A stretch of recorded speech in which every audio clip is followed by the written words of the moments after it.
asalaamaaleykum mbokk yi maa ngi leen di nuyu maa ngi leen di nuyu yéen ñëpp seen tur ak seen sant di leen jaar bu baax a baax fa waaye mën a nekk si àddina ñu ngi lay jaar di jégalu nag ci léet bi nga xam ne léet nañ ko rek waaye ku xool rek toogaay bi ñu am fii tey di ngeen war a xam ne war nañoo léet dinaa seet ki nga xam ne nag kooku laa gën a yeb rek ma jëlal ko ne moom moo tax ñu léet te foog naa ne yam Haydara moo ñu léetloo moom moo mujjee ñëw so moom lañ doon di xaar moo tax so comme ni ma ko waxee rek maa ngi leen a nuyu yéen ñëpp seen tur ak seen sant di leen jaar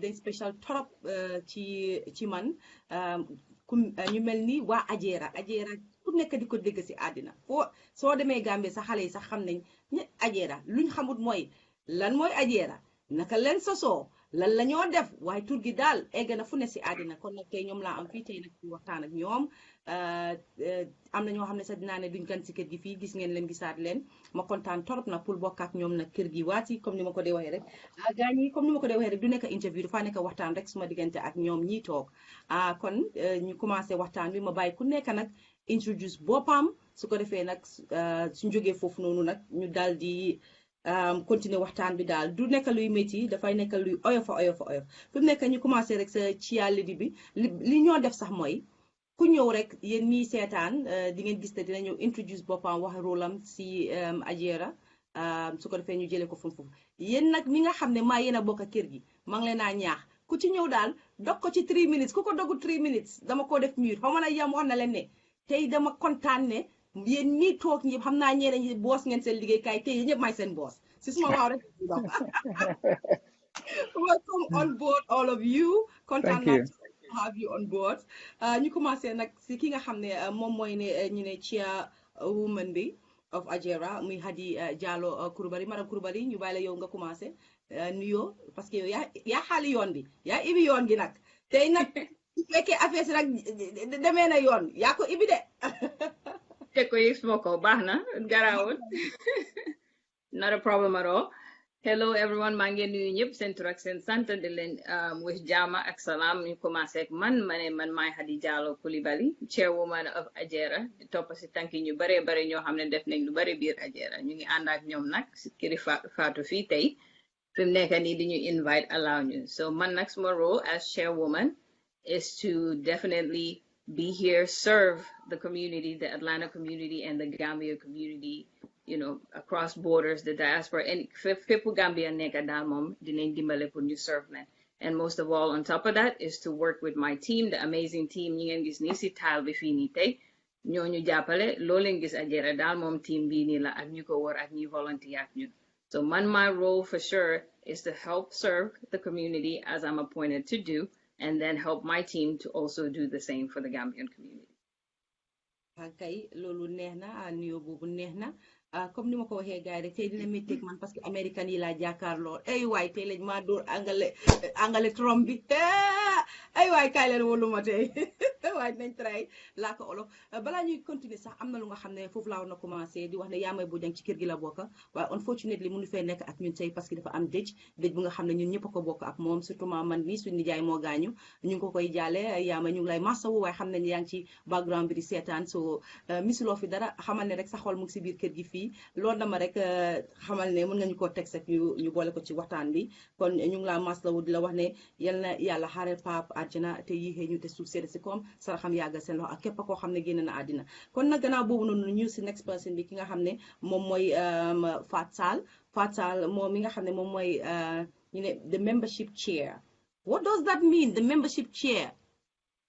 I mean the chairperson, like I'm getting the chairwoman there and the membership chair. So is that loolu pour membership si rek la ñuy def members si rek la ndax lan because mënuma understand so explain leen ma ko rek te xam naa ne am na ñeneen ñuy seetaan tamit suñ déggee chairperson and then membership chair yi wax leen ñu chair yi lan la nag macha chair yi kay moom ma ngi koy xanaa ma ne salaamaaleykum maa ngi nuyu ñëpp ñu ñëw seetaan ñu nekk ci plateforme bi man la Fatou Tall mbay di colony membership chair for Ajeera so membership li nga wax noonu si membership chair bi mooy we have different committees within Ajeera so membership is just one area the Ajeera so ñu liñ dee def mooy it's all about indi nit ñi pour ñu nekk join the organization ba pare to make sure tamit ne ni continue di maintain seen relationship ak Ajara by continuing to retain seen membership loolu lañ dee def di leen call to make sure ne ñu continue paying their membership every year so ñun suñ goal rek mooy ñu make sure rek ñu drive recruitment bi of new members ci community bi su ko defee ñu support also retention of existing members yi make sure that we're all part of this. We want to continue the work with the community. Marketing, we need to come with the benefits membership being collected. So, look over our way. We demolish members understand and experience the benefits of belonging to the organization. Okay, jërëjëf Fatou kontaan naa trop at least jéem nga ñoo wax ci yi because man toogu yi bari na lool ba xaw ma kan moom ban toogook lii xaw ma naa wax nañ leen yem xaw ma naa woon nañ leen ne yéen a ngi ñëw ci toolu yabaate nag ifam yëpp daal defa ko seriousness yëpp ci caaxaan laa ko def anyway ñu ñëw si ki nga xam ne kooku moom suma sëy la moom mooy vice chair bi moom tamit ñu bàyyi comme introduce boppam su ko defee wax ñu rôle moom tamit si Ajera sëy Assalamu alaikum, everybody. Manglana nuyu, man la Seynabou Diop Jabang. Man my vice chairwoman Ajera. So man suma role in Ajera moy ne jappale suma chairwoman moy Hadi pour mu successful vision bum am pour Ajera. In her absence, man mare step in, ma continue lan la commencé beba model si. So it looks like I have the easiest job because she's really a superwoman. So my molo mas ma role dal ba pare tamit even though you have yangi subcommittee chairs why dañ dé dimbalé wante tamit si different subcommittees so man si groupe bi fatal bi di membership bi di ko dimbalé fofu tam ahankay jërëjëf sëy moom laa wax ne moom laa dee ooyee wax nanka dox nanka lépp lu mooy def koy def ci tey ak nanka she's my support system moom ak yam moom ndeysaan si lu ma jàpp rek ñu jàppa ci ba mu baax nag mbokk yi comme niñ ko waxee rek gis ngeen ñi te ñooñu introduce nañ seen boppa dinañ am ñeneen ñoo xam ne dinañ ñoo introduce waaye balaa ñoo dugg ci loolu rek ñuy jëm leen a wax tuuti li nga xam ne moom moo tax tey toogaay bu rafet bii ñu toog ko fii tey yéen ñëpp gis ngeen ne ñu ngi dundal lu métti ñu ngi jànkuwante lu métti si àddina coronavirus bi COVID-19 te mu nekk lu nga xam ne ëppal nañu doole mënuñ ci dara def nañ lu ne xanaa liggéey rek ñu bàyyi ko yàlla man noonu laa ko gis rek ni ñu bàyyi ko yàlla parce que bis bu faj bi ñëwee rek dina yomb ak ñëpp waaye du tere it nag waa Ajera ñoom xam nañ leen at bu ne dañoo ñëw def dara defar ko Gambien yëpp ndeysaan nit ñi jógee all over the world ñëw waaye at bi gis ngeen yàlla daal ak dogalam ni ko yàlla defee ba coronavirus ñëw suñ biir ba gars yi liñ daan di def terewut it gars yi ne foog ñu ñëw liñ daan defal askan bi maa ngeen ñaax pour ngeen mute ki nga xam ne waxul rek maa ngeen ñaan pour ngeen mute su ko defee noise bi ñu ne foog ñu ñëw rek tamit dimbale Gambia because képp ku fi toog tey Gambia nga jógee ñun ñëpp benn Gambia képp ku fi commencé si chairman ba ca suuf président ba sa suuf ñoom ñëpp Gambien leen soo tey leen tax a jóg mooy pour ne xaaral ñu seet naka la ñoo booloo yéen miy seetaan ñu ngi leen naa ñaax yéen miy seetaan ñaan nañ leen li ñoo def nii we're trying to raise fund pour Gambia raise suñ fund pour Fatmata Koka raise suñ fund pour Sey raise suñ fund pour Fat Njaay Fat Taal wala keneen ak keneen li ñoo def nii dañ ko raise pour Gambia kon loolu mooy toogaay tey waa Ajera fii nii pour try to raise fund waaye in between by force loolu is a must foog ñu wax ñu kañ lañ commencé naka lañ ko sosee lan moo tax and how far they have won with it challenges yoo xam ne face nañ ko ak lépp foog ñu waxtaan ko di te nag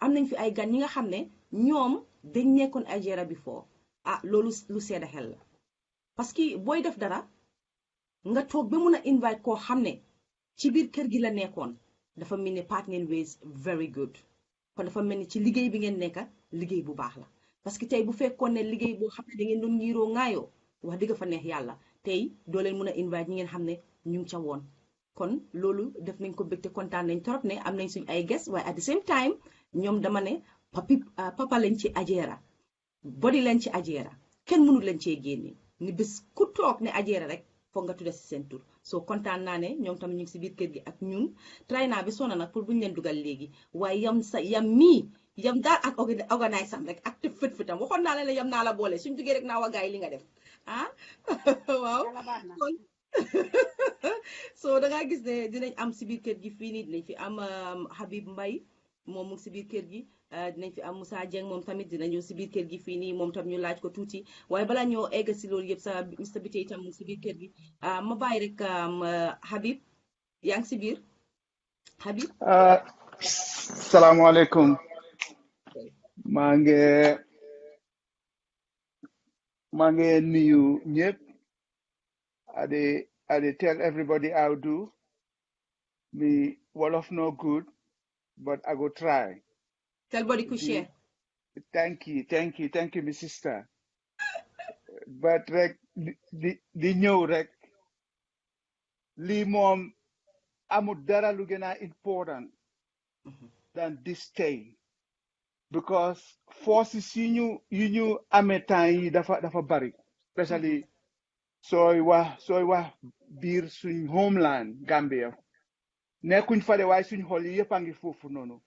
We are losing some very very good people ñun xam waaye am na ñoo xam ne réer nañ kenn xamu leen numbers yooyu ñoo gën a bari sax.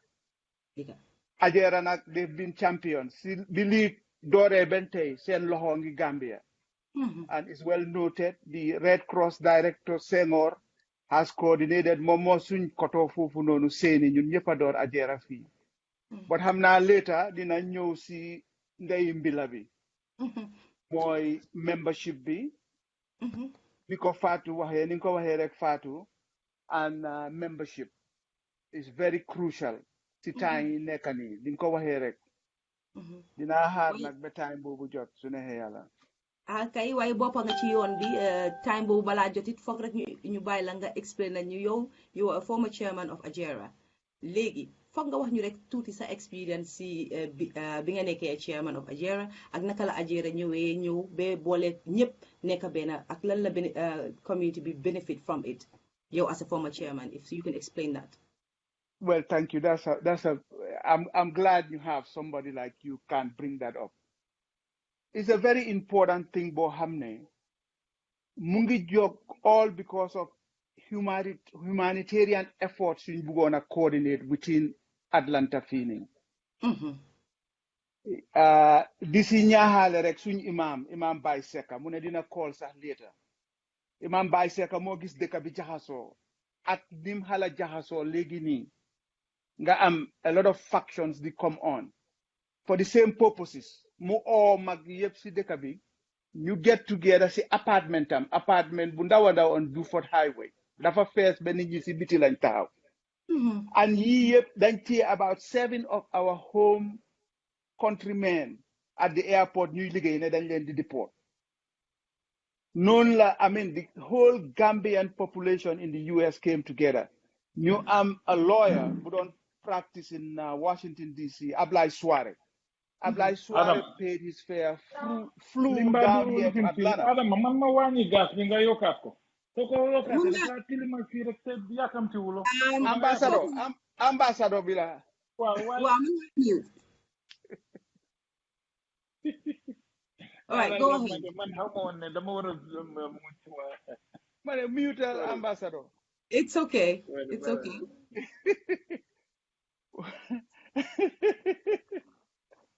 Why? I'm glad Ambassador Ongi on. Welcome. Wow. But Lee through Helati Imam Bay, you get together offices Salum Jai, Silan Dore, this Ajera. It took almost about 6 months just to get the constitution ready. You am a cross section of the Gambian community in Atlanta here. Do Sose, do Aku, do Olof, do Manjago, do Cyril. Everybody Halendau Mat. Our oldest member was Koto Sehundia, Yelna Koyala Yirim, Mungfijos Joge. We put up this organization specifically, put in all the Gambians together, put Numuna Dimbalante, Muyamba Bim Dore time, you know. So Lileko in Sigatal, Lileko and Ajera has been throughout the Dimbale, Funeka. Anytime bo ame an emergency Ajera ngi taxaw di dimbali. xam naa Fatal later dina ñëw to some of the membership benefits but fii ku fi am tolof we've been there with them all along so xam naa dina bàyyeegum Fatoumata waaw if waaw that explains explain part na of it kay alhamdulillah explain na jërëjëf parce que yow foog ñu jox la cër boobu as former chairman foog ñu bàyyi la yow sa kaddu mu nekk more than 3 minutes bi nga xam ne moom laa allow nag suma brothers and sisters yi fi nekk ni 3 minutes rek laa leen jox ku ci wax more than 3 ñam moom 2 minutes la am ku ci wax more than 3 minutes rek laa minute waaw léegi fi ma gën a neex nag laa ñëw ki ma bëgg a mu introduce boppam man kooku mooy nekk suma xarit si affaire si mooy ki amee ki nga xam ne moom mooy ñëw ci wàllum xaalis gi finance gi Tijaan ana nga waneel sa boppa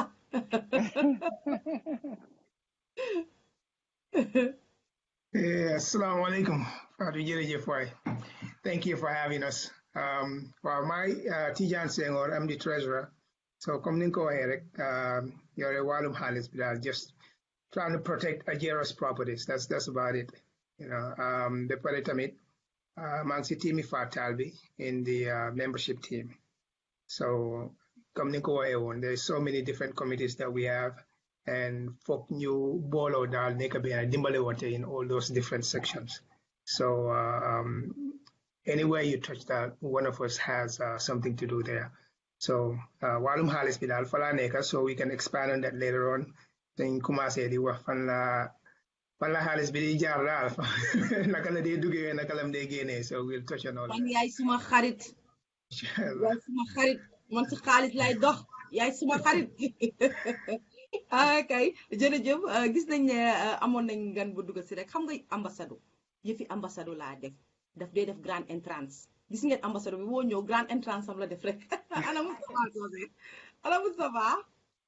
Moustapha Fatmata maa ngi nii Moustapha ñëw wala sa bopp sa vidéo bi gisatuñ la de ana nga aha Moustapha gis nga ma léegi Fatmata xam nga ma njëkk balaa maa introduce ma bopp yow tamit dégloo moo tax ma mun laa tooñ ne grand entrance yow nga xam nekk sama broda Banjul gas yow tam Moustapha bàyyi loolu waay Fatmata maa ngi yow a bokkoon classe aha kay na nga def alhamdulilah na ngeen def ñu ngi fi def nga sa grand entrance nag ñëwal nag introduce grand entrance ba pare am di kontaan bu baax a baax ci seen li ngeen di def nii am tamit di leen wax ne am ambassadeur suma boss bi mu yégee seen issue xam na ne yéen moom obviously when it comes to façon yi yéen a ci dee jiitu because all the time fu mu dem yéen la dee def exemple Ajera am Atlanta moom dafa nekk place bu nga xam ne definitely moom daf leen naw respect leen trop buggal li ngeen di def buggal ni ngeen di liggéeyee te tax na tey am teelu ko woon a yëg sax daf ma call ne ma ne da nga make sure nga attend meeting boobu because it's gonna be very important ma ne ko waa baax na bi ma dugasi nag ma fekk suñ mbokk suñ xarit suñ liggéeyandoor am Mr. Mbay nekk ci am plateforme bi mu ngi wax ma déggam baatam kontaan ba bugg a dem man moom yàlla dafa def ma bugg ko rek suma xol mu doon liggéeykat bu nga xam ne alhamdulilah bi ma recently nii ñu ngi ñëwoon foofu am tayalut sonnut ci liggéey biñ fa doon def mu ànd seeg ñun même ñu ko wax jërëjëf di ko jaajëfal di ko wax ne kontaan nañ ci taxaw bi mu taxawu Gambien si nekk Atlanta bu baax am di leen wax ne nag am li ngeen nekk di def fi mu nekk nii although Gambia government du dee involved in fundraising waaye nag am dinañ ko push jox ko a tap at the back pour na ko demal ñu ngi si sa gannaaw so on that note ñu ngi si seen gannaaw fully ak 100% cause am yéen lu ngeen dugga rek alhamdulilah daf dee am jàmm te dafa nekk lu nga xam ne dafa dem te ñëpp ñoo ci dee gis good results da tax na am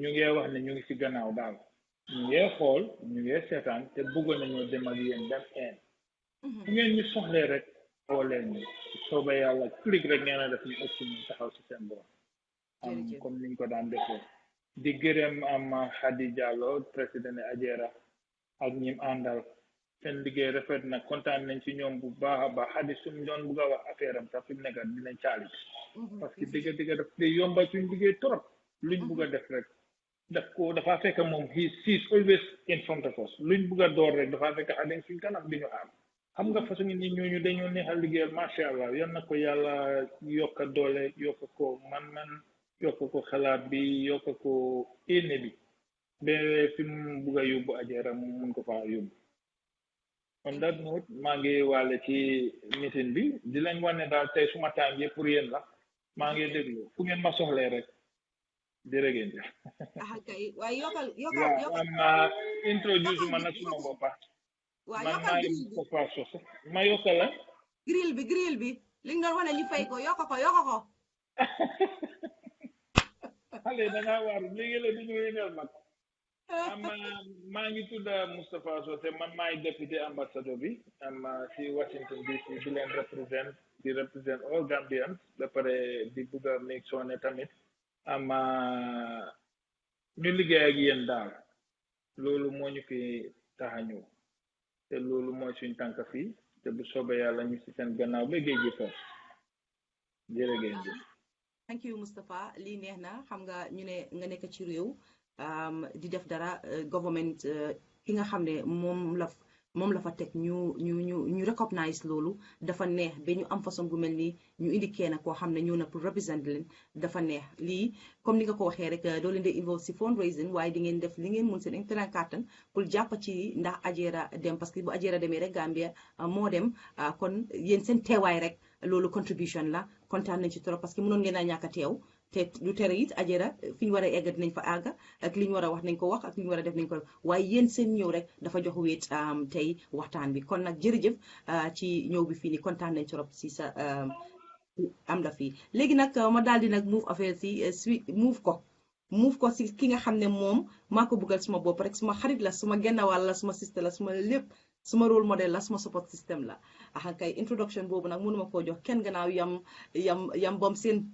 yam sóoda yam dugasil nu la neex waxalee yow wutoon naa la 5 minutes déedéet xaaral ma am rek si rule si comme que rek nga ma raal ma ne ma am si 2 minutes dinaa si am Famata first of all on behalf of Ajara xam naa ne gars yi wax nañ ko Seynabou wax na ko ak Hadi as always ñu laa gërëm ci la sant ci plateforme bi saa yu nga woowee wax dëgg am ne yàlla doo si banque so loolu ñu ngi la see ñaanal di la see xaasal yaa xam fi nga bëgg a àgg ak sa liggéey dina fa yàlla àggal di nuyu ñëpp di nuyu askan bi yëpp di wax ne ñëwaat nañu waat Elite Media suñ taxaw fii suñ taxaw tey mooy pour membership right bi ni ko Fatou waxee ak sponsor for the COVID event man nag xam naa ne si kanam tuuti dig ma laaj lii suma liggéey loolu moom yomb naa wax rek maa ngi géwél Ajara xanaa di ko moon jaay di ko waxee rek loolu laa fi nekkee di dimbale Ajara rek pour dem on the map as always right apart from loolu foog naa ne big people yi nekk si plateforme bi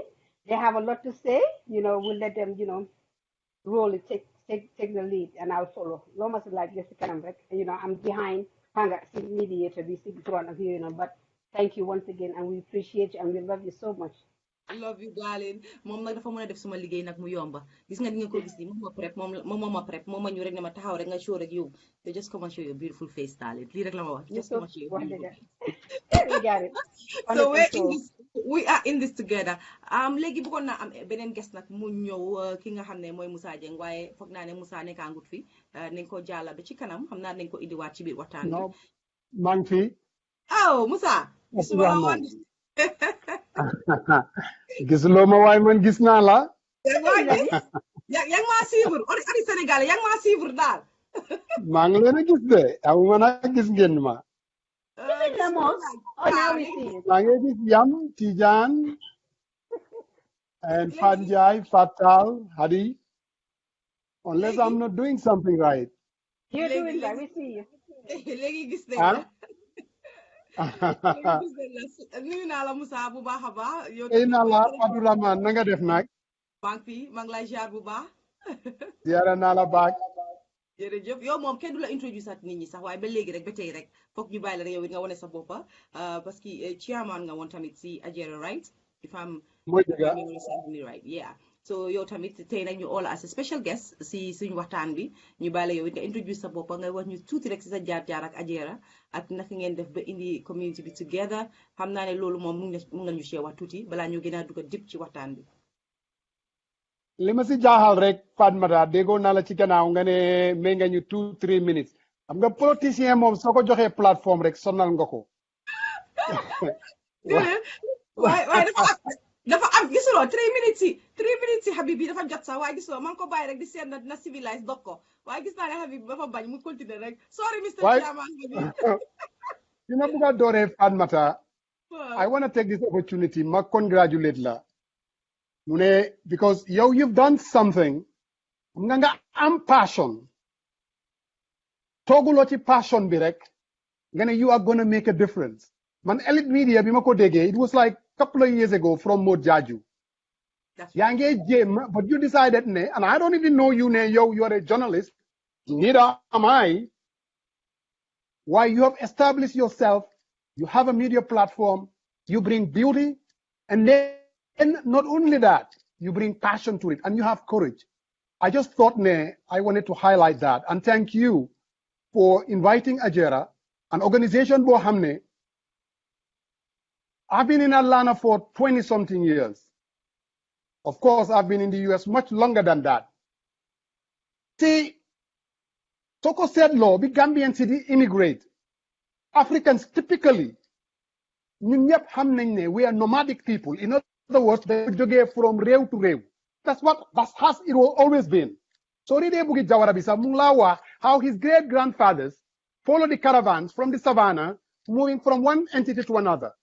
So ñun tamit, our generation found ourselves here in the diaspora, most of them living in Atlanta, Georgia.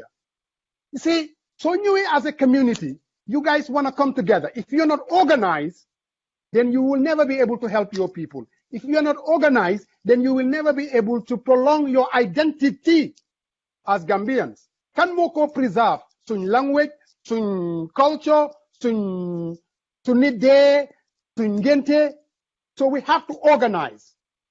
So Dege Ajera Nyune Moy, the leading organization in the diaspora. Moy ne, the concentration ñun upper Gambians within the diaspora, but ñun ñoo njëkk jóg to organize. In that process, Ajera feeñ.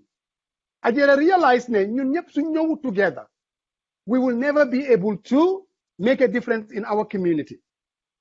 Habib wax na ko, ñoom Imam Bay Seka, xam nga néeg nag soo ko tabaxee nga fàtte ñi ko tabax then réeroo dina am te ñooñu tamit soo tabaxee dara and then you decide to Habib nekkoon na chairman man nekkoon na chairman Kebe nekk na chairman if we walk away it means ne yaa ngi allow li nga tabax mu yàqu waaye nag ñun we are fortunate enough Habib is still there man I'm still there Kebe is still there and a whole lot of other people. Again, I'm going to get to the COVID-19 ak ñom Fatal, ak ñom Hadi Jallow, ak ñom Yam Bombe, what they want to do today, the Gambian community, to remind them they need to contribute to the organization. And I think that is the emphasis tonight. You see, let's take COVID-19 for instance. But affaire bi ne tell how a community reacts, that tells you a lot about the community and that tells you a lot about the leadership in the community. But affaire bi ne tell Ajera Harunde. They knew Gambians in Atlanta, they were losing their jobs. They knew that. Harun ñu wax leen ko. They decided we're going to act and we're going to act fast. We're going to respond to our community. They went to work. Ñu jënd malo, ñu jënd diw, ñu jënd tomatoes. People are losing their jobs. They went to them. That's how a leadership organization reacts.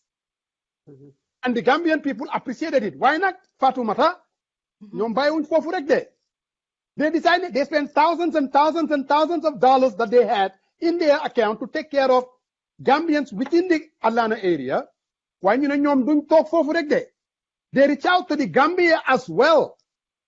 Because ñoom xam nañ there is this nexus, this linkage, spending thousands and thousands of dollars with the help of pioneers like Koto Seni Faye, working with Red Cross. Basically, ñoom ñu ngi wane seen loxo ne we're making a difference. Now, there is a role for the Atlanta community as well. Ajera has spent their money. Te yen ñun ñoko wara fund. In any community, you either collect taxes or you collect contributions from the people. So what I want to remind people within the Atlanta area, after spending thousands and thousands and thousands of dollars, those funds need to be replenished. How do you replenish it?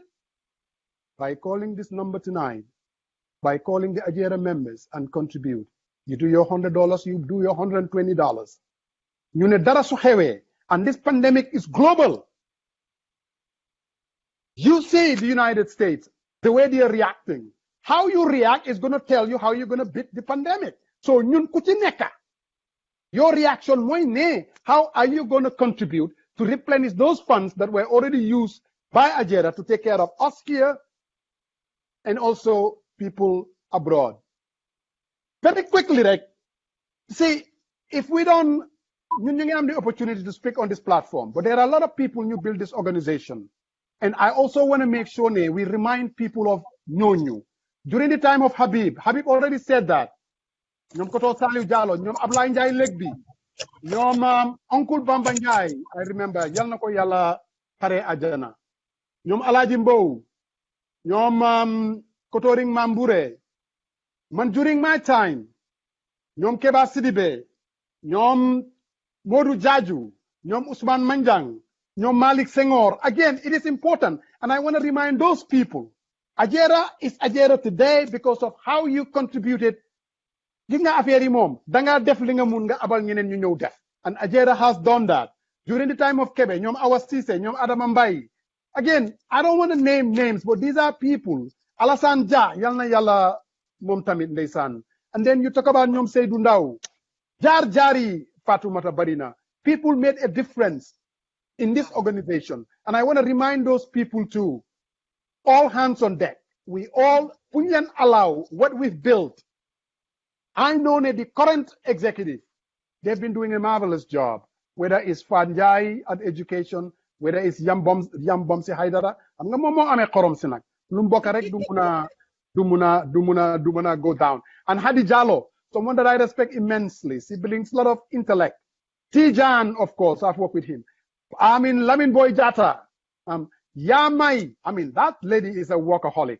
I mean, the social chairperson. She was also my deputy during our term. Fatu Bojang, Bugumoko Fate as well. Again, it is important to name these names because organization Sibopam Rek. It doesn't work without the people. And again, Fatumata, like I said, politicians platform Rek, Indinga problem. But then, and I want to just congratulate you guys and reminding our Atlanta folks, Billahi, this organization, Dolen Muna, please call in and make your contribution and make a difference. So len ko deful rek li ñoo wax rek ne narba fayit pol ba xoromam, or is it the other way around? Pol bi fayit narba xoromam. But again, thank you very much, Fatmata. Thank you very much. Kay lii du affaire politicien rek nga jox ko parole ne ko waxal rek mu ne Mike nga ne ko Mike baa ngi nii mu ne ma yokkal ma speaker bi déedéet li nga fi wax yëpp foog naa ne lu jara wax la nga wax ko ci commencement bi wax ko ci ending bi yëpp danga ko wax time bi nga ko war a wax parce que fi mu nekk nii gis naa ne nit ñi ñu bari ngeen dugg si di seetaan li ma war a wax yëpp Moussa defar na suma liggéey bi li ma waroon a wax yëpp xam nga man maa leen waroon a xëcc ne leen kaay leen pledge leen indi leen xaalis bi boo na leen poos ak yëpp Moussa nag eggali na ma suma wax bi war na leen lan mooy toogaay bi fii tey xam nga dama ko dee wax mooy yéen fa naa wax nga ko Habib wax na ko su nit commencé dara di ko def pour askan bi pour ay nitam pour ay mbokkaam dinañ dee egga toolu fu nga xam ne nit yi tamit baax nañu delloowaat bàkk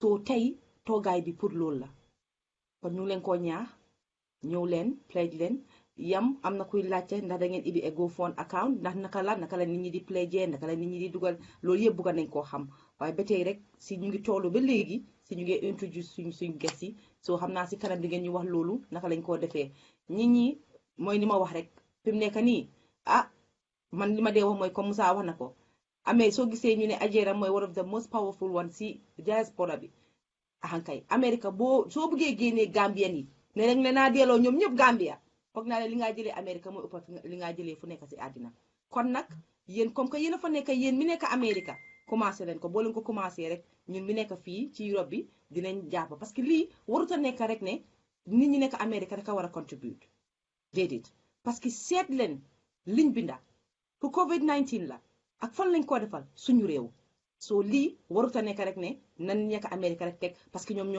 ñooy waa Ajera ñoom ñoo lii Ajera rek waruta génne rek teg de déedéet képp koo xam ne mun ngaa dugal sa loxo sa biir poos génnee te dugal fii tam dugal ko fi next nag ñu indi nag Fatou Ndiaye kon moom tam ñu bàyyi ko mu introduce boppam su ko defee nag ñu dal di continuer ak suñu introduction bi.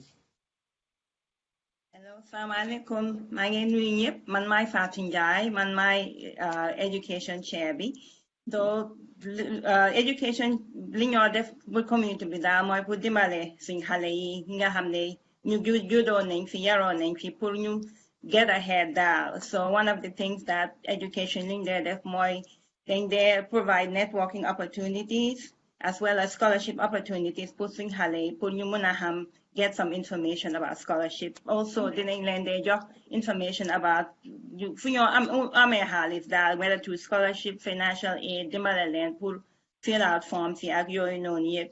But also dinañ dee def am tamit mentorship program as well pour dimbale leen as well. And another information tamit buñ dee def mooy one of the big programs liñ dee am mooy dañ dee am graduation program. Every year pour celebrating xale the company ñu graduate high school ñi to put them college ñi nga xam ne ñu graduate college they go on to either further studies masters or wala ñu also go into the workforce. Another big program duñ dee am tamit mooy back to school boobu dañ ko dee def pour wax jërëjëf ci community bi pour dimbale ñi nga xam ne ñu am xale ñu dem school so ñu leen dee defal school supplies ak backpacks. So every year, those are some of the two big programs yoo xam ne moom la education team bi they involved in. jërëjëf Fatou yow ci wàllum jàng bi la axankay loolu neex na ma trop fi mu daal ñaari ndi daal laa fi faaman yow la ak borom xaalis bi man daal maa ngi foofu noonu daal maa ngi seen saay axankay waxtaan bi comme mu ngi gën a neex rek ñu ngi introduce suñu bopp benn ndeysaan ñu ñëw nag si ki nga xam ne moom tam former chairman la of Ajera Alaaji Kebe moom tam ñu bàyyi ko mu ñëw moom tam wone boppam wax ñu moom tamit jaar-jaaram expérience am ci nu gën a rafetee rek Alaaji yaa ngi fa. waaw maa ngi fi. kay nuyu naa la welcome Alaaji. jërëjëf Fatou. jërëjëf. naan leen salaamaaleykum Gambia. good afternoon good evening. di njëkkee suma introduction bi ñi nga xam ne ñu ngi seetaan wala ñu ngi déglu comme ni nga ko waxee rek man maa ngi tudd Alaaji Kebe man maa doon di third chairman of Ajera ñëw take up Ajera continuer liggéey bu baax bi nga xam ne nii ñi ma jiitu woon moom lañ ko commencé woon mu nekk Alaaji Habib Mbay ak Moussa Dieng manit bi ma fa jógee ma jël baatin boobu noonu jox ko Hadi Jallow Kulbali su ma jógee foofu noonu dama njëkkee gërëm la yow Fatoumata opportunity bii nii nga jox Ajera pour ñu wax ak àdduna seen situation fi ñu toll ak seen bugga seen éene liñ éene Gambia in general ñu ngi la cey gërëm bu baax ñu ngi la cey gërëm thank you very much I mean media yi bari nañ fi waaye yow initiative bi nga jël nii pour pare pour work together ak Ajera definitely on behalf of the whole community Gambian community ñu ngi laa ne jërëjëf appreciate nañ ko. ci laa bokk ñu ne ci loo bokk bu dee xaar ñu oola ci man ci kër gi laa bokk yaa may bojang suma mbokk la yam gis ngeen yam mi ngeen a gis noonu yam saaxo mi ngeen a gis noonu suma mbokk la so kon man ci kër gi laa bokk yam boom si ñëpp xam nañ naka la toll ci man ak sëy so man kii kenn mënul maa génne ci lii ci team bi laa bokk waaye jàkkaarloo loolu kenn du ko wédi wane nga ko ma ne ko wane nga ko jërëjëf gàcce nga la man xam nga li la war def nga ko so definitely deserve nga a pat on the back jërëjëf su ma jógee foofu gërëm the current administration of Ajera muy Hadi Jallow and team compliment leen for the wonderful job that they're doing keep on pushing the envelope to higher heights like they said earlier ñu ngi seen gannaaw ñun the previous leaders of Ajera musu ñoo génn Ajera comme niñ ko waxee Alaaji Habib wax na ko Moussa wax na ko ñëw bokk ci sos dara mu dem ba taxaw nga walk away. It's just a part of, it's just a way of changing leadership, but that doesn't mean ne ba tey nekkuñ fa ba tey ñu ngi fa suñu xolang fa. Okay. So ñu ngi gërëm the current administrative team and the whole community, Gambian community tamit, for their support to Ajera. Because so gisee Ajera di mun a def li ñoo def community bi ñoo ci jàpp. So ñu ngi gërëm all Gambians and friends of the Gambia. Wow.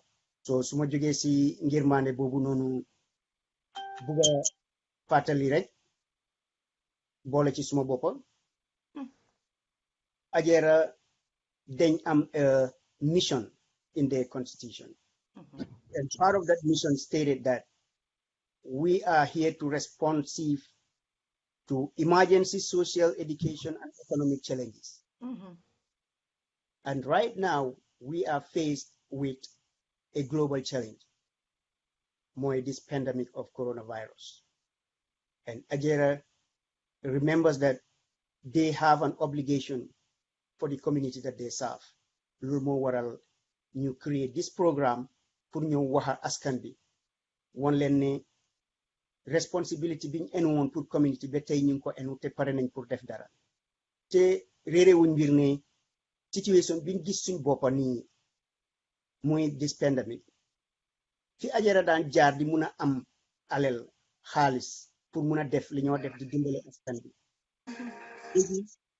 environment bi ñu gis suñu bopp alawuñu pour ñu def ko mooy this in-person events yi ñu daan am di generate revenue. So when they come up with this idea, that's the excellent approach boo xam ne nii xëy na dinañ ko mën a use to generate revenue or raise funds. So that being the case, I mean, it's every Gambian's responsibility or every person who loves the Gambia.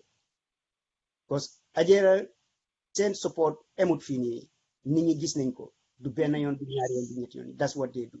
Both in the diaspora and back home in the Gambia, they keep on supporting Gambians. So pour oo nit ñi rek ne leen ñu ñëw jàpp si comme ni nga ko waxee rek Fatoumata li nga moom wala li nga bokka doo toog di xaar ñu oola ci dangaa gis doo soobu ci waaw. So loolu la ñoo jéem a fàttali suñu mbokki Gambien si ak ñi seetaan ak ñi déglu yépp ne Ajera pour ñëpp dëgg la pour som ko Ajera doesn't have a boundary. Waaw ñëpp lañ fi nekkal. So dañu ci ñëw ñu jàpp si ñun ñëpp jéem a seet naka la ñoo def ba nga xam ne dinañ support suñu nit ñi ñu go through this COVID-19. We can do it together. All we need is just to come together, put our efforts, and make it happen. It's doable. So kon xam naa dinaa tëjee foofu noonu rek. ñu dem ba ci kanam su nekkee ne nii am na leen loo xam ne nii xëj na lu ma war a respond to la. I will be available. Kon jërëjëf waaw. kay jërëjëf Mr Kebe kontaan nañ torop si sa wax boobu wax nga lu rafet kontaan nañ ci torop foog naa ne daal chairman yi ngeen am yëpp yéen moom macha allah yéen na yàlla laf cat léegi nag ñu am si line bi ki nga xam ne moom itamit benn si chairman yi la woon nga xam ne moom imaam yi Atlanta bi mooy Alhaji Baye Seka imaam Baye Seka imaam yaa ngi si line bi asalaamaaleykum ziar naa la imaam. waaleykum salaam wa rahmatullah maa ngi la koy delloo jërëjëf. waaw maa ngi ñaax nag yéen ñi nekk si panel bi yéen ñëpp mute leen su ko defee ñu mën a dégg imaam bu baax maa ngi leen naa ñaan ngeen mute please imaam bismillah. naam jërëjëf. ñu bàyyi la foofu rek imaam nga daal di nuyoo su ko defee introduce sa bopp wax ñu nag sa taxawaay woon ca Ajera as a chairman ak waaw.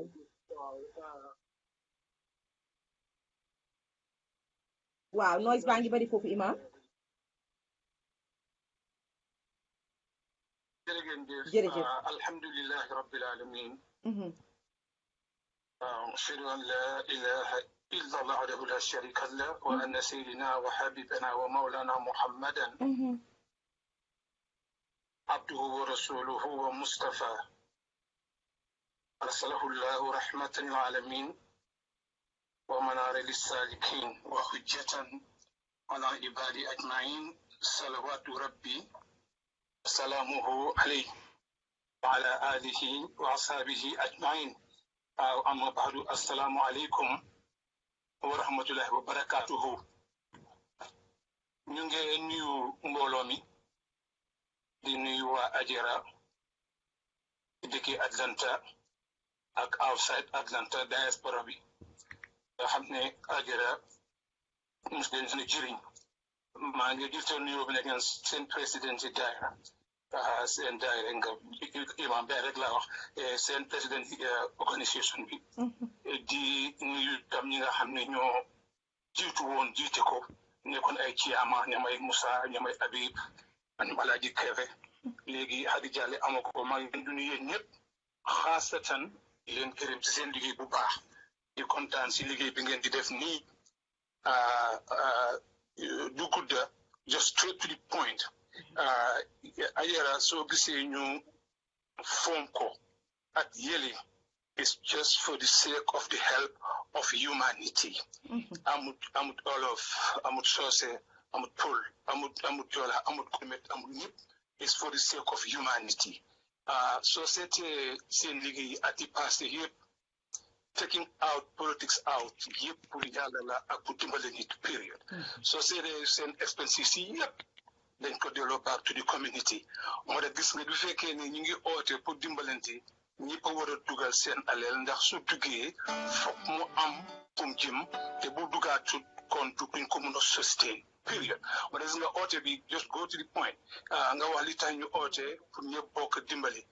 dem maa dem nag si taarix mooy history képp ku nekk fii Atlanta war ngaa contribute ci Ajera te Ajera either dimbale la indirectly or indirectly xaasatan léegi di other point mooy ne li tax ñu sos ko dafa yomb rek mooy ay Gambie ñu amoon problème am problème immigrations ñu war a deport loolu moo sos Ajera lu jar xam la it was sourced only to help the community period ñu hire a lawyer from Washington DC duma dem sa dafa gudda dama ko tënk rek waaye loolu daal dama woon sax ñu foom ko rek moo tax ñu jël leen yóbbu leen York Pennsylvania ay jigéen bokk ca ñu sonna sax duma ci la turi kenn ñii ñu deport leen ñii ñu bàyyi leen loolu moo oote Ajera ma oote meeting suma kër ñëpp ñëw kër ga festa ñoom Alaaji Habib bi ñoom Moussa ñëpp ñëw time ñoom Gari ñëpp agree ñu dem office Saloum form Ajera pour dimbale community bi premièrement loolu ñu toog fa añ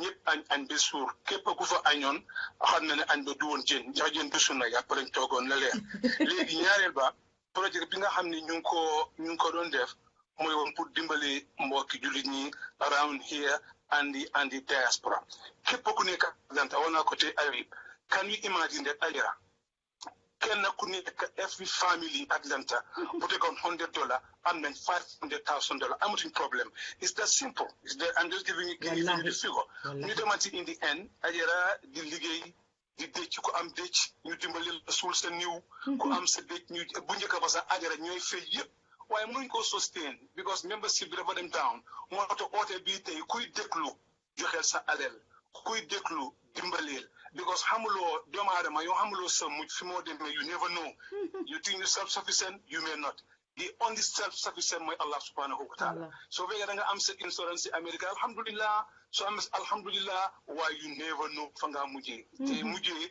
mujjee nit moo important so maa ngi encourage dëkk bi yëpp every family member ku nekk Atlanta man every year dina def suma subscription joxe naa léegi suma 100 cash app naa ko last year nag maa ngi amee joxe naa 60 mu des 40 dinaa ko joxe te yàlla rek tax saka alal jooju fa moo dem pour dimbali nit yoo xamuloo ko di nga dimbale ku loru di nga dimbale ku génn àddina di nga dimbale ku feebar affaire yi school yi sax Ajera ñu ngi koo def affaire yi ku delluwaa school ñu jëla sa alal ku dee ñu dimbale suul la waay lii dafa neex yàlla lii every book of religion Bible bi dina dimbalante Torah bi indi na ko Alquran bi indi na ko Zabur indi na ko Linjil indi na ko bugguma def into spiritual talk bugguma ko def in Islamic speak it's for humanity waaye dama laa woon ne every book of scripture wax na dimbale community community dimbalante loolu book yëpp ñoo ko indi kon maa ngi leen di ñaax maa ngi leen di ñaan ngeen bokk si Ajera ku dégg call bi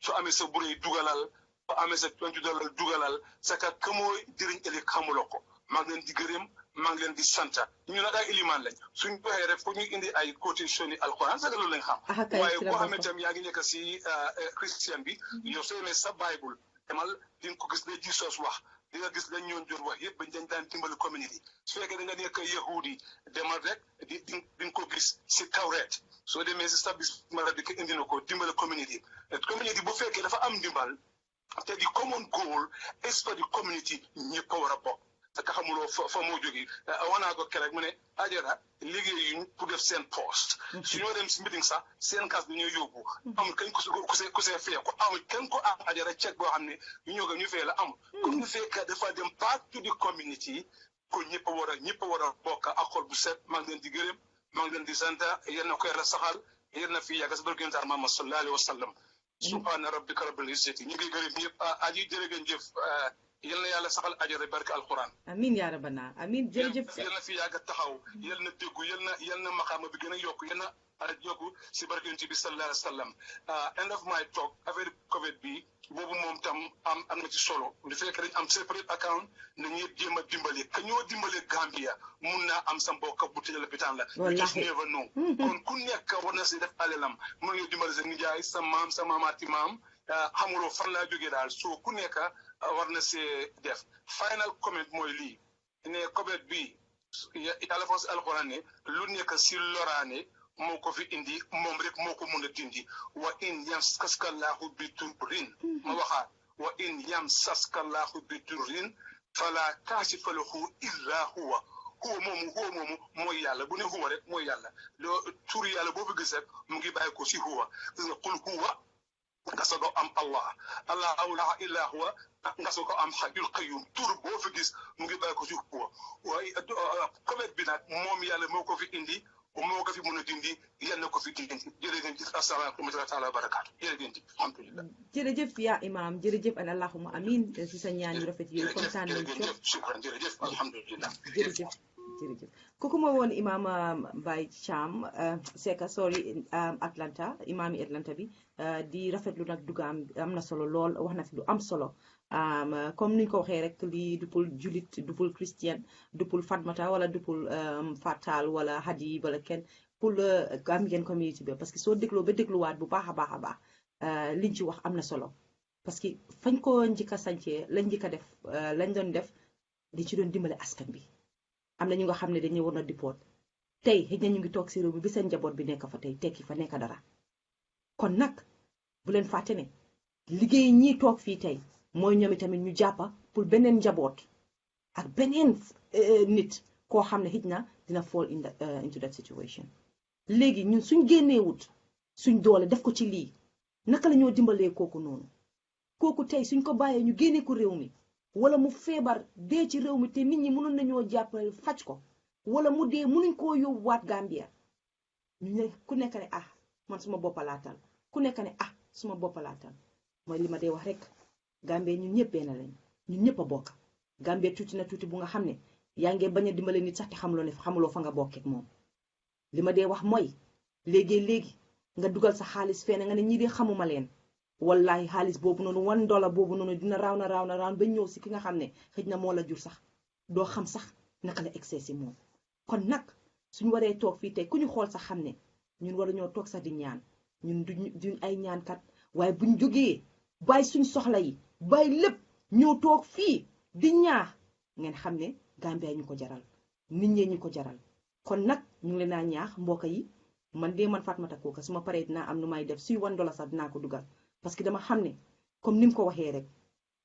suñ ne 1000 nit bu nekk mu dugaloon tey $10 loolu ñaata la ñoo indil te man xam naa ne mun ngeen ko doo leen nangoo dugal $10 di ngeen dugal moo than $10 te nag ñu ngee ñaax de waaye nag koo xam ne tey mënuloo dugal sa doole si biir lii ñu ngi laa ñaan nga share vidéo bi xam nga loolu moo tax loolu am solo boo share yooyu vidéo bi ki nga xam ne mu ngi toogoon tranquille xamutoon ne lii mu ngee dem on xëj na am na kaddu yu mu faa dégga su ko defee mu dal di génnee xaalisam dugal ko kooku dugal na dugalaaleel la kon yéen miy seetaan nekku ne da ngeen war a dugal seen xaalis rek de am na neneen noo leen mën a participer si lii am na neneen noo leen mën a contribuer si lii loolu ñu ngi leen koo ñaa olof a ko wax mu ne booloo mooy doole te anglais wax na ko français wax na ko ma fi làkkee French nag tey mu neex kon yam xaaral ma bàyyi la nga dugal nuyoo su ko defee ñu daal di continuer waxtaan bi Yam Sakho ñëwal.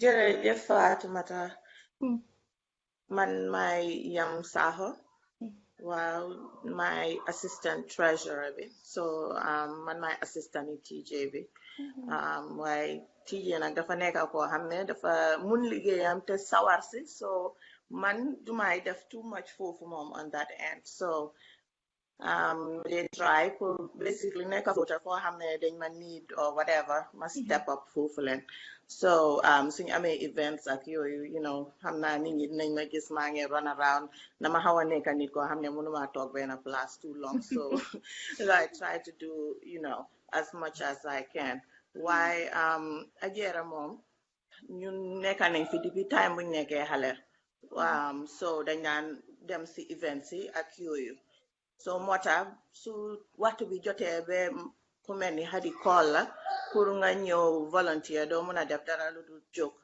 jàppale community bi daal so loolu lañ fi nekkee ñu ngi try nag luñ mun di waa community bi tamit ñu jàppale ñu bu baax a baax waaye gis nañ ne tamit ñu ngi def loolu parce que trust nañ ñu ñoo jox xaalis ak yooyu leen pour ñu mun a dimbale mbokk yi nit ñi daal xam nga mun nga am alal bu nekk si wall bi yëpp waaye dañ dee wax ne soo amuti nit amuloo dara which is very true because di nga nekk ku wéet xam nga so looloo tax daal ñu ngi try luñ mun ba pare askan bi ñu ñoo jàppale jërëjëf jërëjëf Yam kontaan naa trop si sa kaddu sa wax rafet na parce que gis nañ comme li nga dee wax rek soo gisee nga bañ a toog loolu mooy ne yow li la fa gën a teg mooy jàppale nit ñi community bi rek yaa ngi ci dugg ak yaa ngi génn yaa ngi seet fii so bul wax ne yow li fi nuloo fa noonu yaa ngi si biir de gis nga ñële toog di seet xaalis bi sax yaa leen dee gën a liggéey de parce que yaa leen dee gën a suwet bu la seen nag ma liggéey bi maa yow moo gën a métti gars yi seen liggéey bi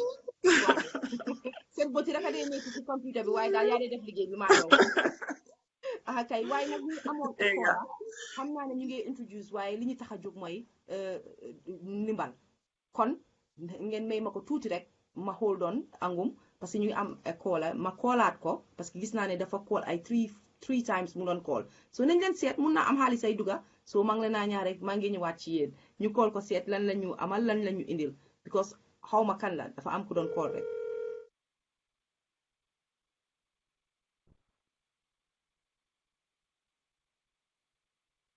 waaye ñu ngi laa nuyu te ñu ngi laa dalal fii ci Elite Media ci suñ waxtaan bu neex bii gis nañ ne yow yaa dee sponsor kenn si sponsors yi nga so ñu ngi laa dalal waaye dinaa ñëwaat ci yow parce que ñu ngi si introduction bi right now dinaa ñëwaat ci yow Ismaila suma kay Lamine ana Lamine ñu ngi la bàyyi yaa ngi toog de suma xarit bi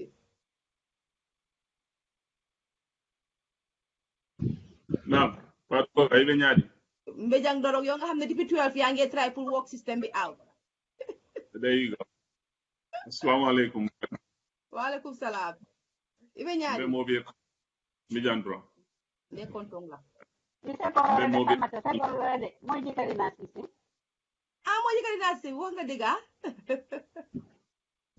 be mo be konton ni konton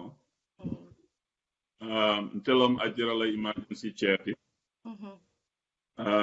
ntol bi jam pour kalo molle si nyolu an terol nin kanu telu kadu watu dol mol ka kuol dol soto kuol ka le kan dol fon buka mamando ajara be lori wo bunda si palle ko kalom badu ngole an terol nin kafu nyolo so introduction of drone mo ngal nyaatu sing minale be kuol dol faram fansal alida assalamu alaikum bokay man la Lamine Diatta ñep ñu ma xamé boy Diatta my chairperson Ajara si emergency committee bi masuma boy serel di Mod Ndiaye ñun ñoo nekk di doxal mbir bi te ñu ko doxal ngay rafet di jàppale suñu mbokk yi suñu àndandoor yi ak suñu dëkkandoor yi parce que day am saa yoo xam ne ay tolof dina dal nit moom du mun a taxawal boppam ñun that's where we step in nekku ne yëpp xaalis la waaye emotional support bi bu ñoo jox nit yi taxaw seen boor jàppale leen won leen ne nekkut ne ñoom ñoo fa nekk ñoom yi neen ñu jàppale leen ànd ak gars yi dimbale leen ñun loolu mooy suñu taxawaay jërëjëf. jërëjëf Lamin ñëpp ñëw nañ wax kenn amul round of applause nag kenn amu fi tàccu nag gis nañ ne Habib daal daf la ne nii kon xaaral ma tàccul la Habib a tàllu tamu moo xam lu tax mu tàccu daal woonoon nañ leen wax nañ leen yéen a ngeen ñëw fii plateforme bi boo leen fi ñëwee baax na lii ngeen fee fekka de gis nga nag dama save affaire si nag pour njaay ko li jaata ma def ko laas man xam naa tax ma def ko laas parce que ma xam ne su duga see rek non grand entrance laa def Mr Jai welcome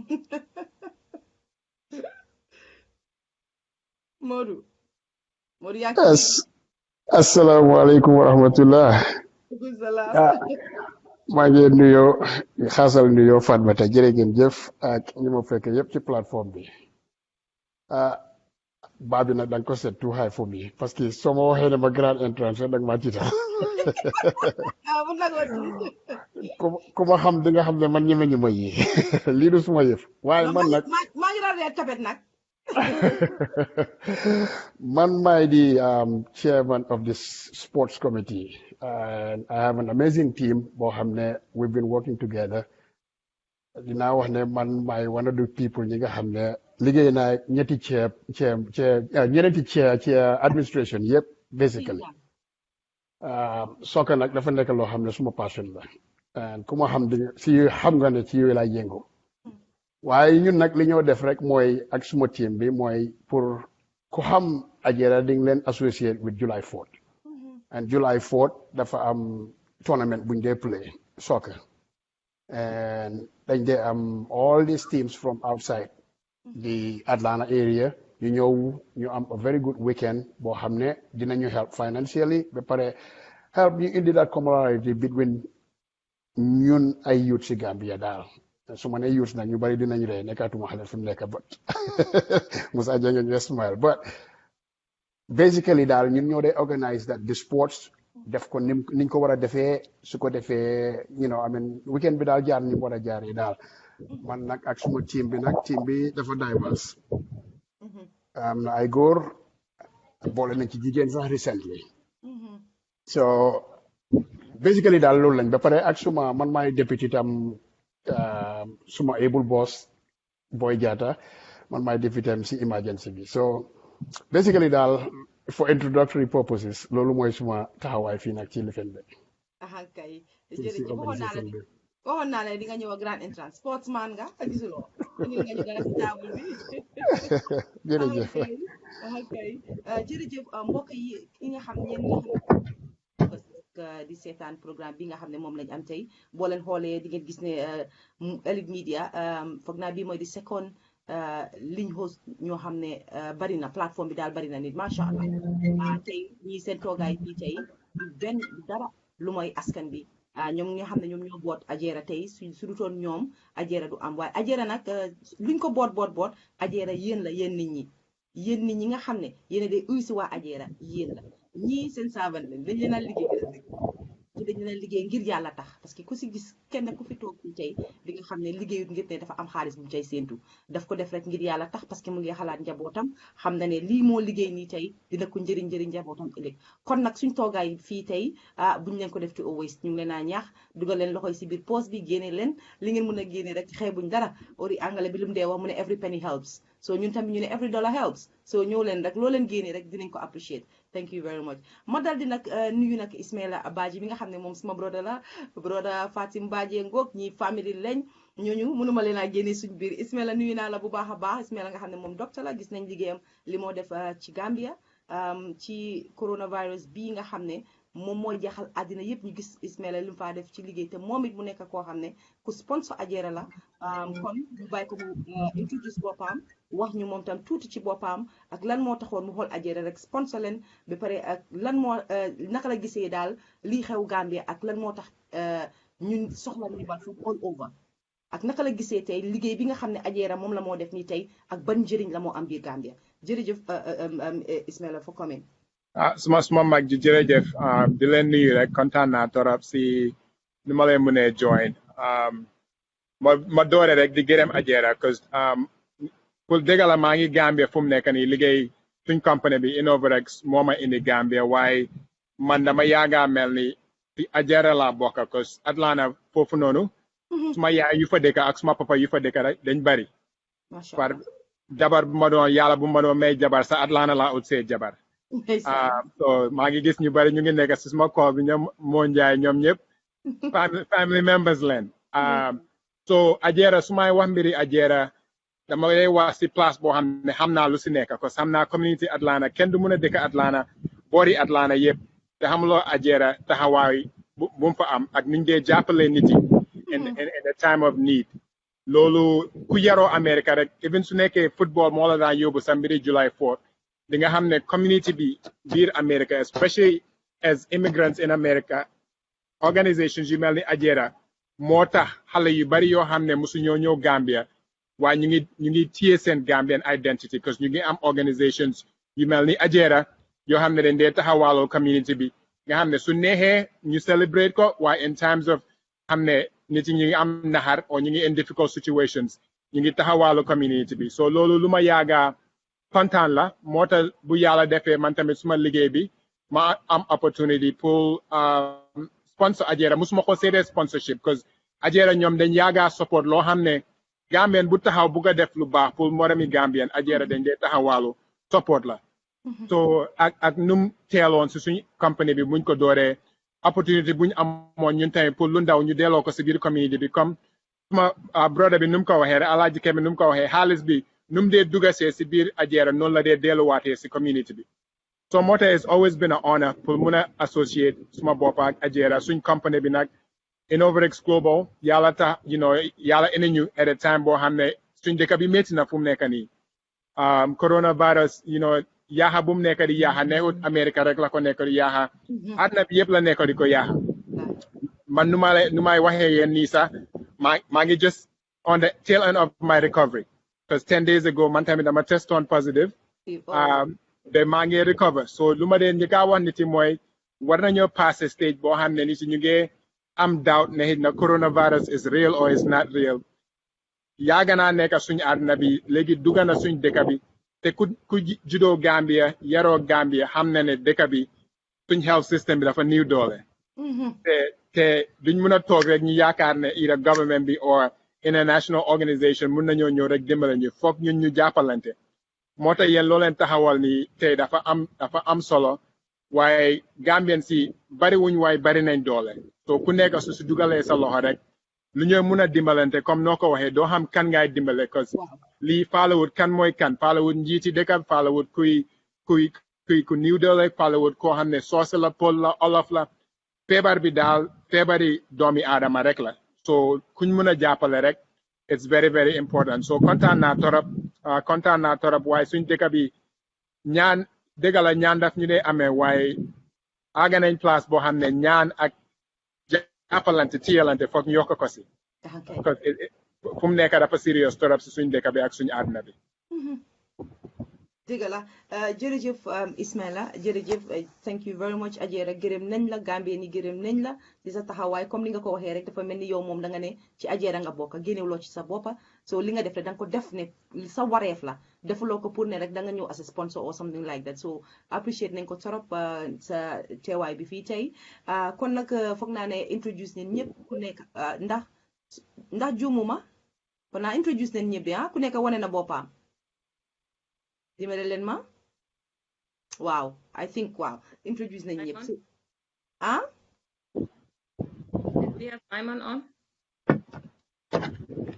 waaw de lu ma waaw ñëpp a ngi on ma ne ndax ñëpp introduce fanaa introduce naa ñëpp ba pare de waaw ok ñu continuer rek si waxtaan bi rek sëy yaa ngi si biir kër bi ana sëy na bu jóob dafa am problème ak lifina bi loolu laay mun a wax moom li maanaam mu jump out and try to jump back in waaw baax na kon ñu delluwaat rek si Tijaan wax naa la man ci xaalis laay yëngu ana Tijaan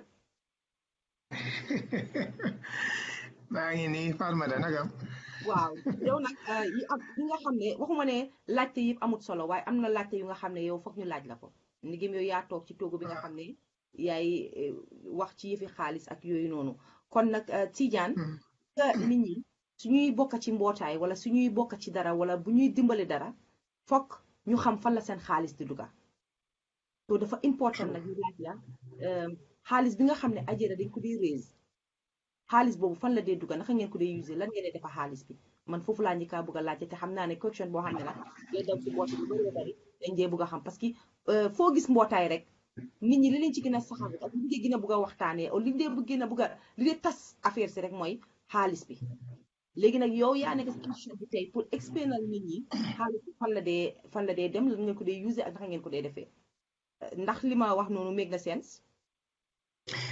Wow, it makes a whole lot of sense. Nga baalal ma rek comme ni ko Habib waxee rek suma olof setut téeréer laa dégga waaye what I would like to do, so I have a short presentation that I would like to show because balaa ngaa mun a wone fan la xaalis bi dem I want to actually show naka la xaalis bi dee duggee so ñu mun a xam suñ source of income.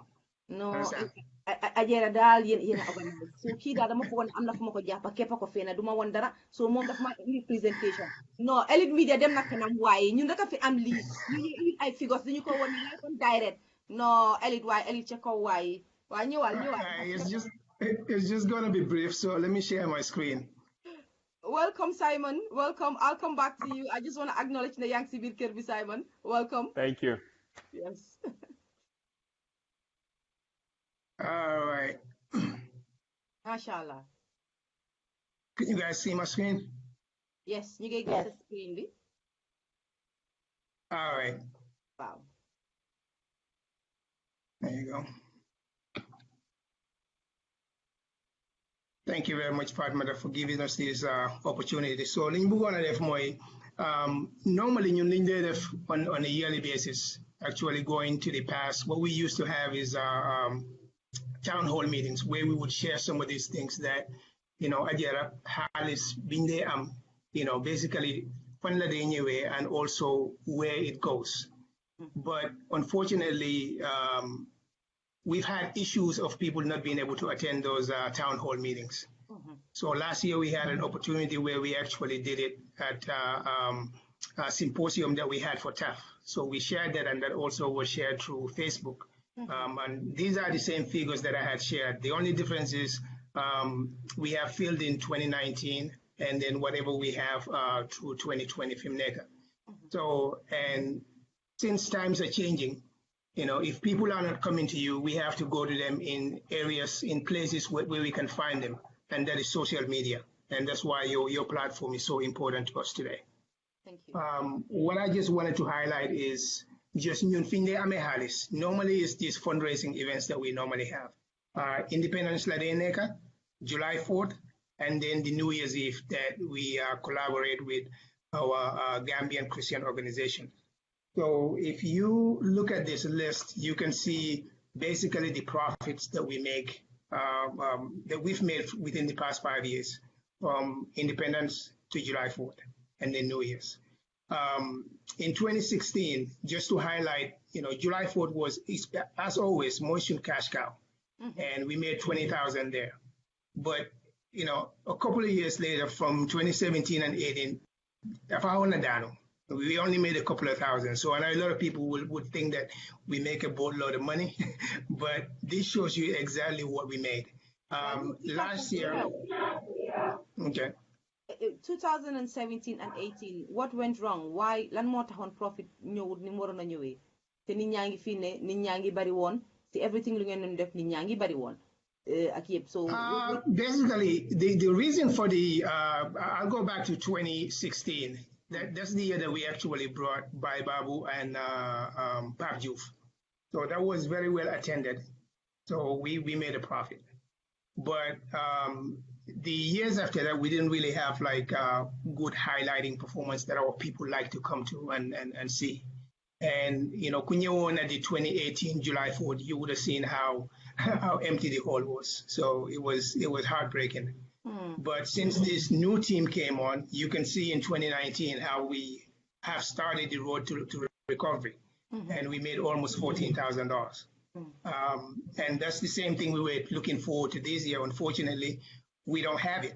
So that's why it's so important to have this event today, because, money that we could have had in the bank, because of July 4th, tey amuñ ko because of COVID. Yeah. So and that's just if within the past 5 years, if you look at it, July 4th, it takes 60% of our income really comes from there. So it's important that we have it, and if we can, we have to find other means of getting funds. New Year's, we don't make a whole lot of money. It's as you can see, it's in a couple of thousand at most. And because this is something that we split with GCO 50-50. So you leave more than a share. So people come in, have a good time. At the end of the day, this is what we go home with. I highlighted some other donations that are here because outside of these events, when we have other things like our back to school graduation, then they am like people within the community. And they knew specifically just to give us money to say, here, add this to your coffers. That way, your expenses, can be less. So you can see from 2016 up to last year, how much people had actually come back. And there's some people, somebody like, I would hate to name names, but we have somebody like Barry Mattress that every year this is what he actually gives. He's a paying member, but he gives us $1,000 or so to just pay for the backpacks that we give to these kids. Wow. And he does that every year. And then last year, you see that 1,100. Those were just some people that came in and say, hey, part of this scholarship money that you give into these kids or the backpacks that you're buying, here's my little contributions. So it was $100 here, $300 there from a few people, and that's what made up that 1,100. Leah, it's all just to be transparent. We actually had somebody in there who was so impressed, $20 that month, and she gave us $20. And that's what that anonymous person is right there. We put that in there. This royalty payment here is, go ahead. No, go ahead. This is something that we had done with Lumo Exchange. They were a partner of us, and by referring customers to them, we, receive a royalty, and that's what that fund came from. So the COVID-19, binko ametamit, when we started to give out the food items, at the beginning of the year, we had some people, because they were impressed and seeing what we were doing, they gave us some money. That's where the $250 came from. And some came through Yambombi, and we just put it straight in the account. So we say, my sponsorship fee. Normally, sponsorship goes into these events that we have. All of the things that the sponsors give us are within the revenue of these events, Independence, mainly July 4th. Why this sponsorship actually came from one of our longtime sponsors that, they realized, hey, I know you guys don't have anything this year that will generate income for you guys. However, we've had a long relationship. This is my contribution. And this is from one of our sponsors, Kalilu LLC, and they gave us $500. I added the GoFundMe here. Normally, we don't do a GoFundMe, but since it's money that came into the Ajera account, I want to make sure people see it. This GoFundMe that we raised for somebody that just passed in the community a few weeks ago, this is how much money that came in, from that GoFundMe account. Pretty much, if you go on the GoFundMe page, you will see it was $3,000 and maybe $7 or so. Once they took their expenses, they gave us like $2,900. But a couple of people made some donations through our chairperson, Hadijalo, at the tune of $200. We added that, and that's where that $319 came from, or $3,119. And by the way, all that's going to go back to that family. So in total, you can just see from year to year, 27,000 was our profit in 2016, 85 in 17, went down in 2018. Last year it picked up, and we were hoping for the same this year. Unfortunately, we are where we are. So now, so having seen that, I just wanted to move over a little bit, if my computer will cooperate with me, to just what do we do with that money? Yeah, and how long does someone have to be a member to benefit from it? From definitely.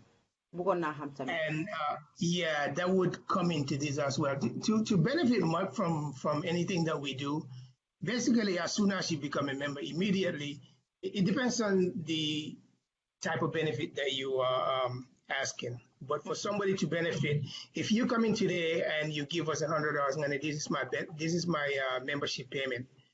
If we have an event tomorrow that we offer discounts, you're eligible for it right away, because those are part of the membership benefits that I'm sure Fatah will cover. That for each of these events that we have, just to encourage people to show up and to encourage people to pay into this membership account, we offer them those discounts. So the July 4th lab, in any of the 2 nights or at the park, we give you free entrance at the park when you are a current member. So Lolo, it happens right away.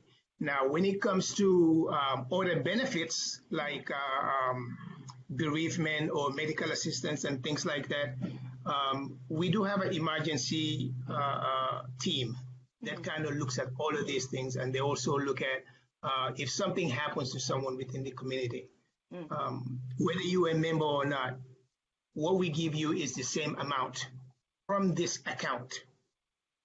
Now, if you were a member, we go to that membership account and we say, okay, this person gets extra because they've been a paid member, and that money comes from that membership account.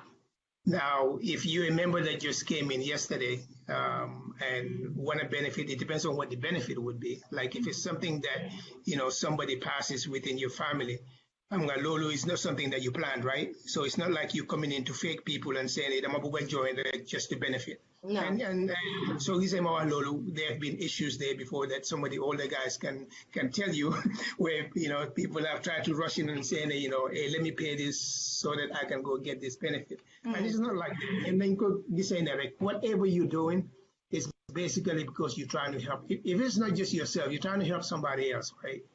So if it just so happens that, you need that help, inshallah, we'll be there at the best way that we can. Does that answer your question? Yeah, it does. Thank you very much. So these things that I'm highlighting here are just ways that we spend our money. Back to school graduation. And we combine those 2 events. And normally we used to have, say, like the back to school after July 4th. But within the past few years, because of Ramadan and things like that, we have graduation at the same time. So what we've done is combine the 2 events. And so the things that we give during the time is, giving out school bags to and school supplies, including, gift cards to the students. And we also have started like a scholarship program. And we also do pay for the places that we hold these events at. Yeah. If you look at it, the back to school is actually within this 5 years, it takes up like 27% of the total disbursement. So it's not just in emergencies where our money goes to. So the people that are giving out anything or coming to our events, you have to understand that it's actually going back to your community here in Atlanta. Yeah. It goes back to your kids. And our back to school graduation is actually, if I must say, it's one of those that a lot of kids look forward to. They come in and we line up bags and supplies, and they go home happy. Now, the emergency disbursements that I have put in here, the highlight of that is really bereavement, which is what a lot of people know Ajera on nakalinde tahawani su amedej. And you can see the amounts that we had paid into that for the past years. And Lee, I'm just giving you for the past 6 years because the payments in these areas have been different within years because of the amount of money that we have. Because you can only disburse however much you have. So we have a constitution and we have a disbursement guideline as well that dictates how much we give out. Yeah. But it's a living document. If you look at your account and you realize that we can't sustain this, you have to go back and look at what you can sustain and you write those into the books. That way, anytime something happens, it's easy for the emergency team to just go in and say, okay, is he a paying member? If it's not or is he a member? Whether you're a paying member or you're not a paying member, there's one exact amount that they get. Now, the difference would be if you're a paying member, we go to the membership account and give you extra. Okay. So the hardship assistance as well, we give those to people. When you have something that you can go to Boyjada and the emergency team and tell them what it is that you need, and they bring it up to us. We discuss it and see how we can help. We haven't had much of that. This year, actually, that 800 that are listed there as hardship is actually like a fire relief. We had some fire emergency that happened here, and the people that were victims of that fire, Lola Ranger. So maybe it's wrongly assigned here. Medical assistance is also another area when we have people that have medical needs and it's brought to our attention. And you have to understand, we don't have eyes everywhere, so we don't know everyone who has a need. So we can only deal with the people that are brought to us and that, hey, so-and-so, has a need, Limo Hill, how can you guys help him? We have an emergency team that talks about it. They give their recommendation, and then we have a disbursement team that gets together and say, okay, it is what it is. Let's write a check, or let's go back to the drawing board and see whether we will accept that or not. Yeah. A couple of areas I wanted to highlight. It's not just within here. We support the Kuntaur flood victims in 2017. What I have highlighted is just what Ajera contributed cash-wise. But what we did at that time, was, join together with all the other organizations here in Atlanta and did like a clothing drive. And here you body line living on, line collect on, send Lolo Gambia. But we cut out our own check of $1,000 or so and put it in addition to that. So that's what. So the medical equipment that we sent to Gambia, this was under the leadership of Alaji Kebe. So that 2,200 is, we sent over $100 and something thousand worth of medical equipment to Gambia. Mm-hmm. So it's not that all of that came from Ajera's pocket, but we were able to work that out to where people donated it to Ajera, and we sent it out. So the cost of sending those things to Gambia is that 2,200. Whatever was involved in sending it. So the other things that I would highlight here is just TRRC as well. When they came here in 2019, we donated $1,000 to the TRRC fund. So that's why I have it listed there for the TRRC, the victim fund. Sorry, if you guys are familiar with that, when they were walking around meeting here. And then last but not least is the COVID-19 relief. We've spent so far over $11,000 helping people here in Gambia. Yeah. So the other things of where they go is just community events that we have, because we work with other communities here, like the Senegalese, GCO, when they have like this. GCO is a religious organization, just like some of our dairas and stuff like that. So when you, like Julius Suame, the part that Ajera plays is in making sure we secure a place and we can pay for the place for people to not necessarily give people money and saying, here, Nyungla, Salibo, or whatever. So that's the role that we play. But I have to say, since Savannah has been in business, they are taking that relief off of Ajera, because all these times that we've been praying, at their center, we haven't paid for anything. Wow. Other than maybe last year, you begin on Basang and stuff like that for the overflow, for the people that come in late but can pray outside. We support GCO the same way we support Senkad and Yom Tamit. Likewise, they do the same thing. Events like July 4th or Independence, Senkad comes in, which is our Senegalese sister organization. They come in as and give us some money to support us, and then we do the same thing. We ALD, and ALD, for everybody that knows, this is what Washington DC does every year. So we normally have our soccer team go there, and lately they haven't been going, or the event hasn't been happening.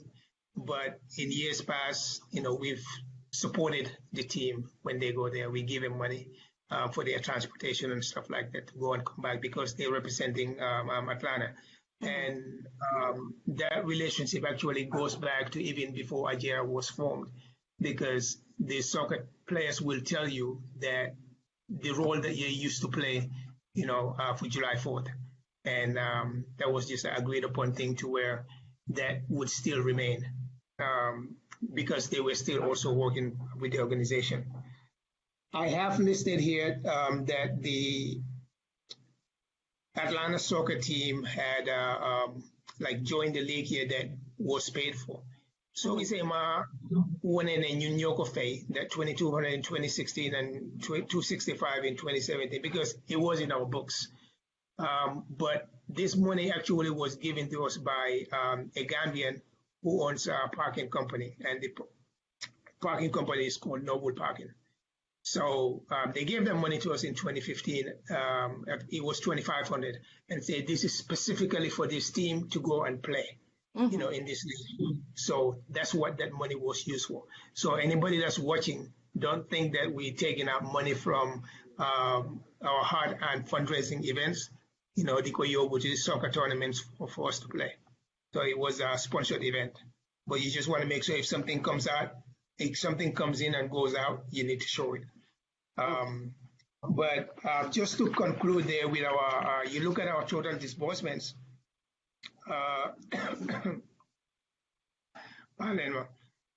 20,000 that first year.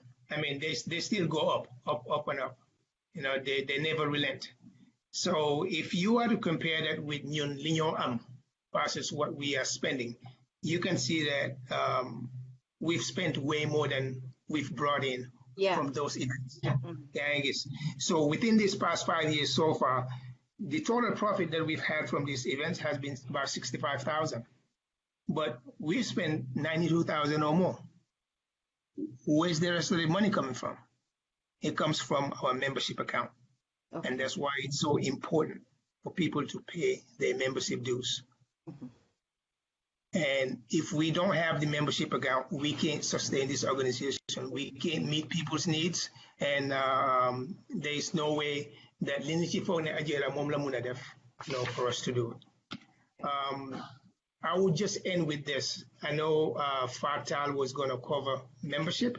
Yeah. But Sonyu Laje Fuhalis Diduga, one nala nakala de anyway, and film de them. And also the fact that to sustain what we're trying to do, we need membership. I'll just go back from 2013 up until current. Give me a second. Hey, boys. Atlanta, they know exactly how many, not exactly, but they have a rough figure of how many people we have. And I'm not sure what people think as to how many members we have, but these are the figures. 2013, we had.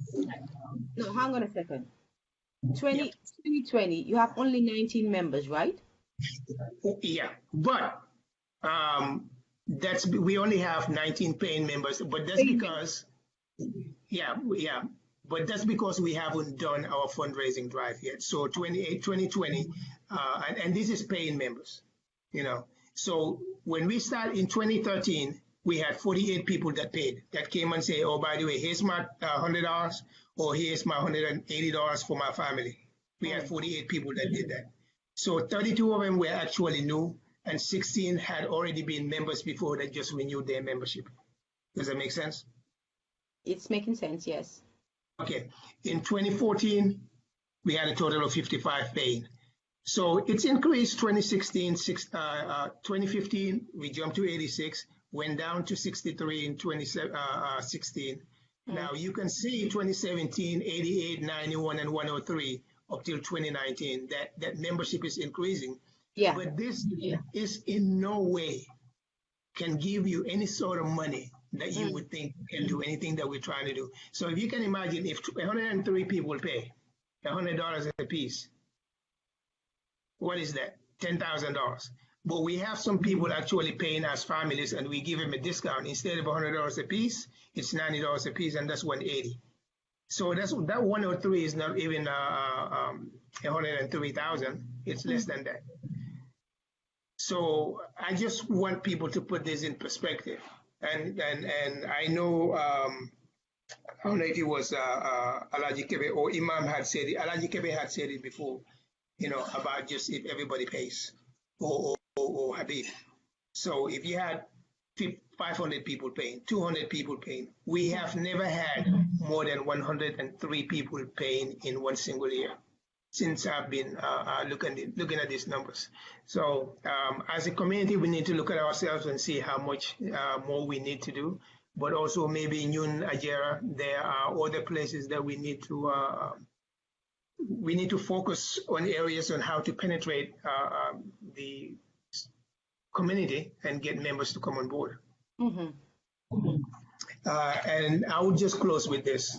Right now, seeing operating account is about 3,600 more for Nega. Membership, about 44,000 more for this. And just like I was saying before, the membership account and the operating account are different.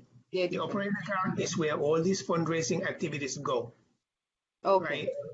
So if anybody has anything that we need to give you, it first comes out of the operating account.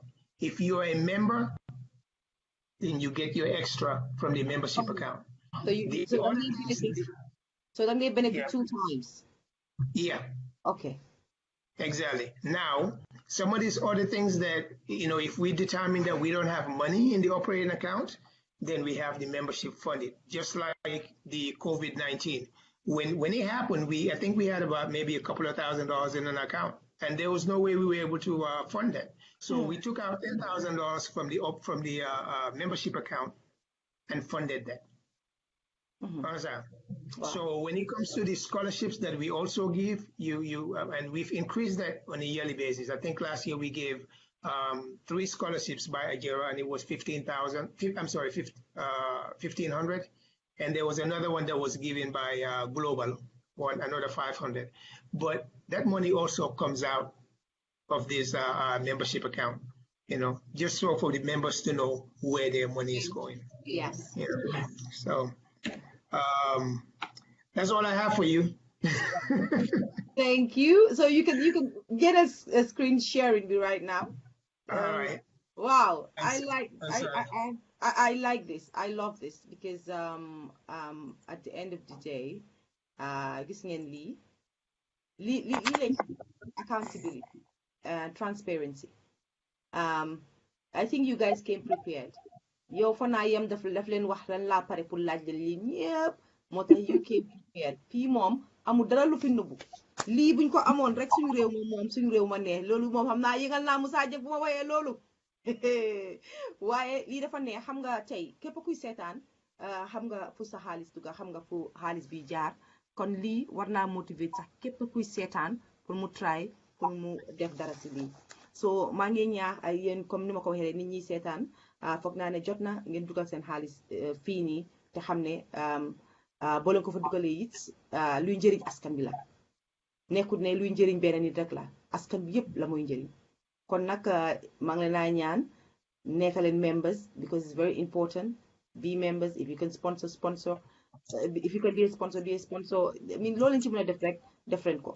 So we say fundraising bi tamit ku ci mën a def dara tam def ci dara rek ngir yàlla tax parce que mooy ni ma ko waxee rek li nga cee dugal yëpp su si benn nit sax njëriñoo wallahi jar na ko kon di fii tey lii moo ko waral. Mr. Mendy, are you still there? Yes, I am here. Can you hear me? Hi. Welcome. Waaw ñu ngi laa dégg bu baax a baax. Welcome. Thank you.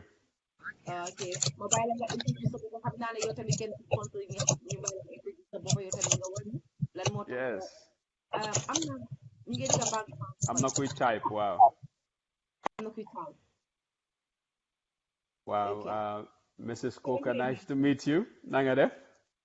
Virtually, yeah. Nice to meet you virtually, yeah. Yes. No, So no. No, Neela, this is the new normal. Yeah. So, but no, man, I'm very happy to be an active member of Ajera, first of all. You know, man, the first time I attended one of the events, I had a chance to interact with, you know, Tijan and the team, and I was very impressed. And actually, during that time, Mr. Kebe Monekon president, by the way, you know, and I had a fantastic time. I was, because fu Gambian si nekam bolo rek is a beautiful thing. And I think, community service is hard service. It's very difficult. But I think the reward is far greater than the efforts and the troubles that we go through or the painful things that we endure. And just to listen to what Tijan just presented, to see how much we're impacting our community and giving back, you cannot be tired of it.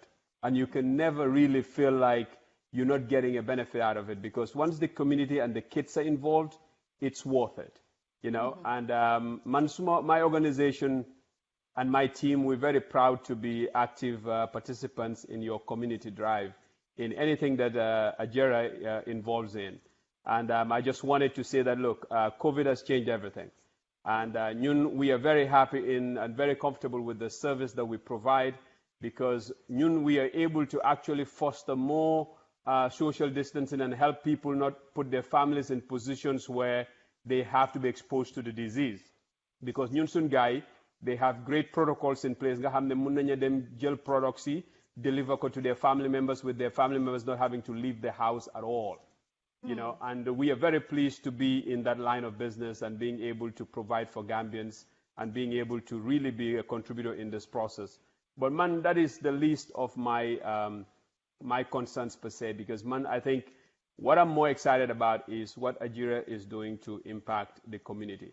And if I can be personally of any help, Tijan knows this, you can always call on me. And as a member too, I believe in what Ajera stands for, and with Ajera I stand.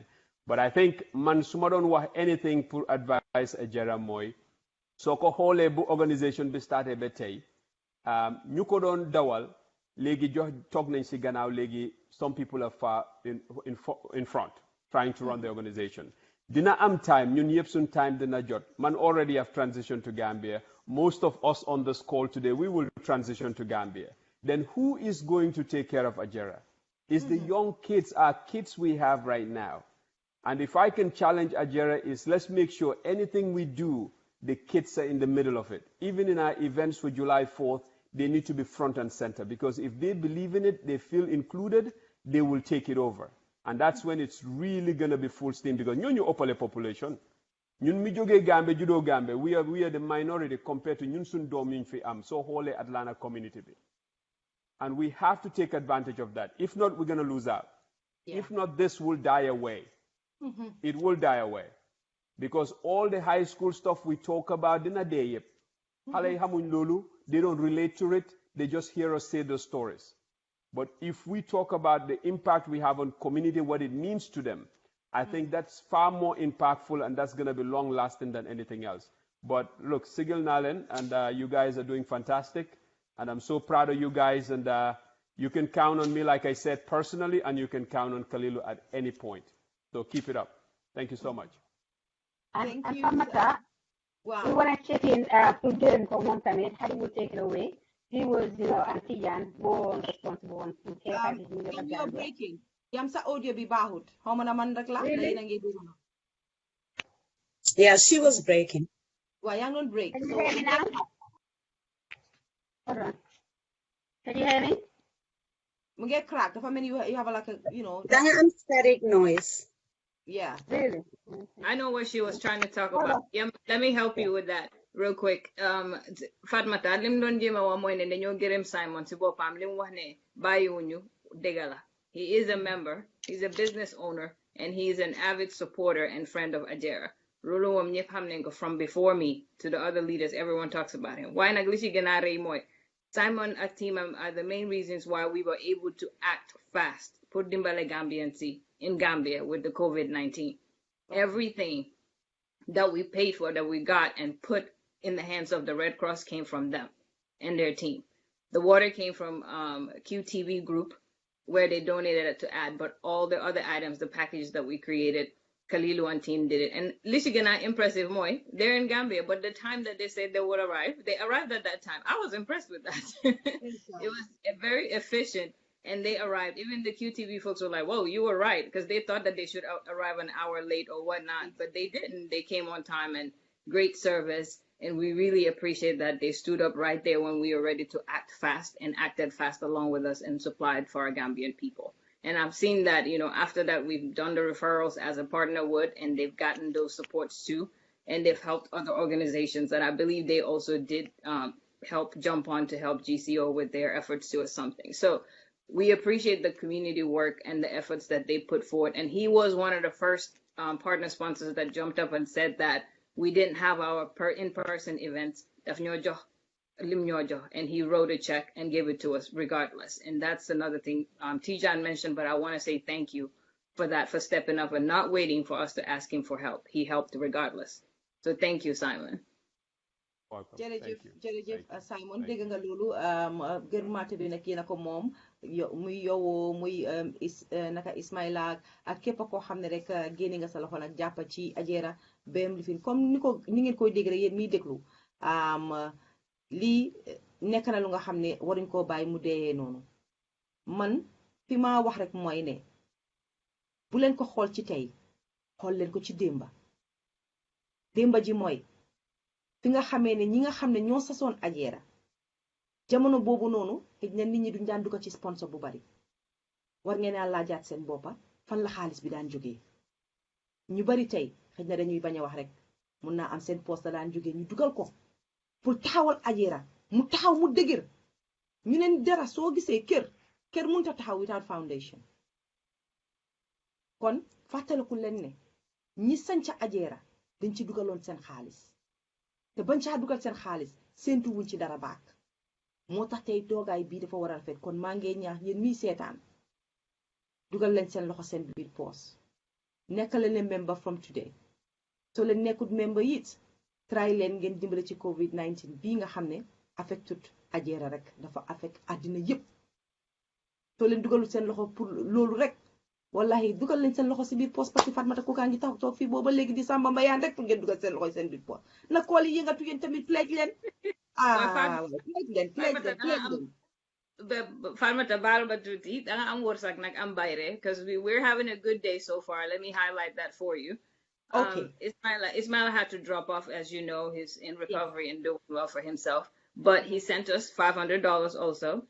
Mashallah. As he logged off. And then on top of no Barry mattress me de dimbale xale all the time also gave us $1,000. So we're really, really happy. And then niñang ñoo déglu ñu ñoo dimbale. We're so appreciative. Tijan yaa ngi binda. Tijan ma bala pen. No, I'm not. I got it. The guy yéen a ngi taxaw daal. Ñoo say when you spearheaded, everyone is doing their part. We're really appreciative. lii neex na acca waaye man ba tey rek foofu neexuma nañ yokka duma jéegi 1005 duma jéegi 1005 romba naa foofu wax bi warta nekk 1005 xoolal jigéen yi fi toogee macha allah ñëpp a ngi lifin so ñëw leen nag ngeen dugal nag xaalis dugal leen so foo leen ko dugal rek jar na ko wallahi foo leen ko dugal jar na ko gaa yaa ngi si WhatsApp bi tamit naka cash app bi tamit ñu ngi dugal gis nga ko len rool ñu ngi dugal si cash app bi ñu ngi dugal si PayPal bi ñu ngi dugal si Square bi macha allah man maa ngi toog fii naan gisuma dara lu yëngatu nekk mbir gaa ngi waaye Gambia ñëw dugal ci suuf yéen a bëgg ci suuf waaye baax na ñëw ci suuf rek na ñëw rek na baxa bi ñëw ko doon le aliyo ko doon naati de waaw baax na Can you guys see me ak maa ngeen maa dégg ñu ngi laa déggal léegi bu baax okay. Yeah, I was switching my Bluetooth. Okay, Hadi, wax nga lu am solo yaa ngi jëlaloon foofu yam kaddu bi waaye ba tey rek Hadi bëgg naa la laaj rek tuuti di la laaj rek ba tey ñu ngi ci yëfi membership because xam nga Gambien bi daf dee bugga even though Tijan def na lim mun ñëw na wane na you know xam naa ne lii sax it ne gars yi ko daan gis waaye musuñ say pay attention but now the evidence is here for you to go back to this video and have a look fan la suñu xaalis dugga ak yëpp but still rek we are still on membership rek am na lu ma la bëgg a laaj foofu tuuti Hadi mooy ne lan moo tax ñeneen ñi di fay pour membership te mu óor leen ne ñu ngay fay pour membership waaye still they will benefit from whatever Ajera is doing am na ñu nga xam ne dañoo toog di wane ndax jar na ko kon pour ñu fay pour membership so foofu bëgg naa nga elaborate tuuti nga wax ci tuuti dina doon am solo waaye bala ngaa sori rek ma acknowledge ne aji mu ngi si biir kër bi aji ak si biir kër bi aji na nga def ñu ngi lay nuyu aji yaa ngi maa dégga ana aji yaa ngi si biir kër bi génneel mute bi aji asalaamaaleykum yaa ngi may dégg aji wàcca bees la mu ngi doog a ñëw xamul yëfi mute ba mute ay mbaa woon ngeen aji ba dégg ama on mute now maa ngi laa dégga so aji dama leen acknowledge ne rek pour wax ne yaa ngi si biir kër bi ñu ngi laa gis nekku ne dañ la fa bàyyi nga toog rek ñu bàyyi Hadi mu jekkali rek su ko defee ñu ñëw because xam nañ ne am na sponsor boo ñëwal pour dox wax seen kaddu so mais ñu tuuti rek nañ waaw dinañ ñëwaat ci yow waaw Hadi ñu ñëwaat ci li ma la laaj léegi waaw di jégalu nag toogaay bi yàgg na waaye daf ko jar daf ko jar moom trop waaw nit ñi sax dañ war a seet naka lañ broke you know ñu nga jël yëpp dugal ko si community dañ si nit moo nga xam nga feyoo noon dugalaat rek but great question you ask membership bi dafa important trop I mean all the leaders that spoke before Imam Baye Kebe encore bi ñëpp wax nañ ne bu nit ñi doon fay membership rek we'll be able to do a lot more ñu ne mbooloo mooy doole nga nar a fay soo fayu danga am benefit loolu tamit day bu ko seetee noonu soo dimbalewul sa bopp soo foogee ne yow amuloo ko sa keneen dina ko am fayal la ko yow li ngaa jëlee si ñun without being a member keneen na ko fa dugal moo tax nga mun a am benefit bi ñun nit ñi lañ fi nekkal duñ wax ne kii dafa ñëw am tolof ne duñ ko dimbale déedéet loolu duñ koy def dégg la soo nekkutee member di ne wala taxaw waaye TJ pointed out members get more benefit than non-members paying members get more benefit. Obviously, we don't overuse the money that our members put in to give it to the non-members. We would be here for every single Gambian. We are doing it education-wise, health-wise, hardship-wise. Anything you want to do, we would do it. But the most important part is that if you're a member, you get more benefits than a non-member. But the added benefit for a member, obviously, generation minyo. Because you will benefit from benefit again mbolo moy dole suñ bolé suñ loxoy jappalante dal mom kenn du tok bañ ne nañ dem set account bi sa set la dinañ mëna dimbalé borom we would be very comfortable and ready to jump up we wanted nañ numbers yi amna kuma just wax ne de yon mom de nit ñi dañ expect pour ngeen def magic with an empty account it's what it is we're expected to perform magic and it's not easy ñu ngi dawante ñu fi tok yep we dañ lay ray suñ bopa yaangi mention yamay mi ñu mënté join ni that's because she has a loss in her family and we're praying for all that have passed ñep ñu ñu dimbal yalla na yalla xara ajal way mom mo nek ko xamne su amé event yoyu ndé def nonu dina ray bopam du mëna tok du mëna taxaw she's very involved in that aspect that social aspect is very important but again lolu is not even enough for us to help everyone so let's go back to being a member is very important dimbal sa bop ak ñi la wër don't think of it as yo ya ngay jappalé sa bop yang ko fa def for a savings account to come back and get it AJERA is a community organization. Yeah. It's for everyone. Muy fee, muy Atlanta, muy out of state, muy in Gambia. We're doing it for every single person that needs it, that we know about, that reaches out to us. So let's look at it that way and not for an individual benefit. Jerejef, anyway, let's look at this as a classroom now. Students, is Musa Jeng sleeping on the desk? No, toj kaafi no ballel ma xam nga waxoon naa li na ci bokka Musa xamoo lu moo ruxu foofu ci li janti ci ruxa bi yow xam nga dama warloo maa woon a indi at mi I was on another call. No, I got you there. I got you. I have you on my other ear. Anyway, Aji dalal nañ la fii si biir kër gi si waxtaan gu neex a neex gi aji yaa ngi ñëw tey pour represent Alpha Travels nga xam ne Malamine Dabo moo ko boot jërëjëf si sa ñëw bi sa teewaay bi kontaan nañ trop ngeen nekk ñi nga xam ne one of the sponsors ngeen si AJERA lan moo tax ngeen ay sponsor AJERA aji ak naka nga gisee taxawaay AJERA foofu ci biir Atlanta naka nga ko gisee asalaamaaleykum mbooloo bi asalaamaaleykum waa plateforme bi maa ngi leen di nuyu yéen ñëpp ku nekk sa tur ak sa sant Fatmata waaw Alpha Travel yàgg nañ yaa ngi maa dégg waaw ñu ngi lay dégg bu baax waaw Alpha Travel yàgg nañoo liggéey ak AJERA te bokk si liggéey bu rafet bi gaay àndandoo ci for a very long time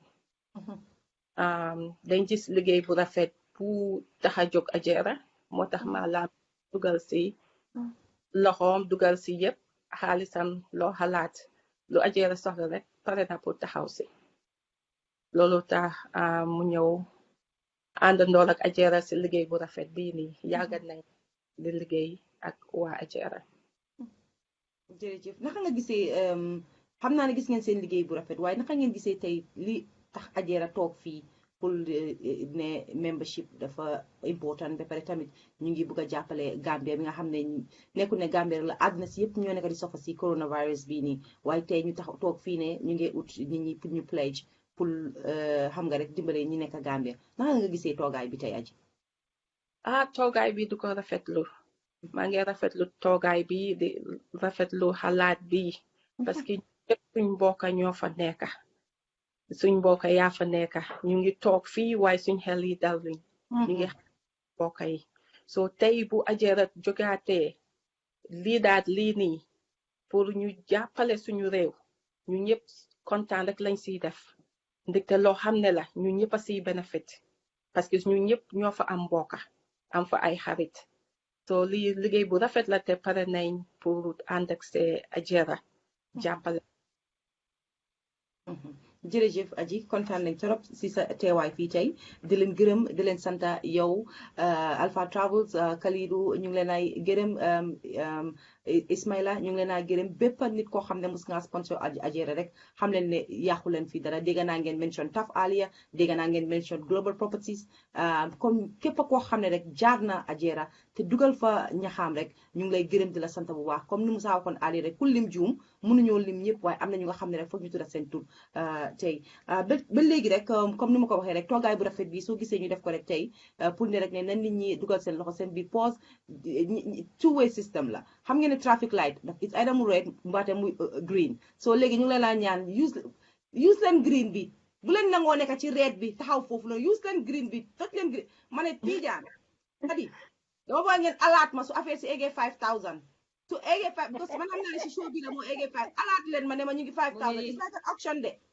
TJ open page TJ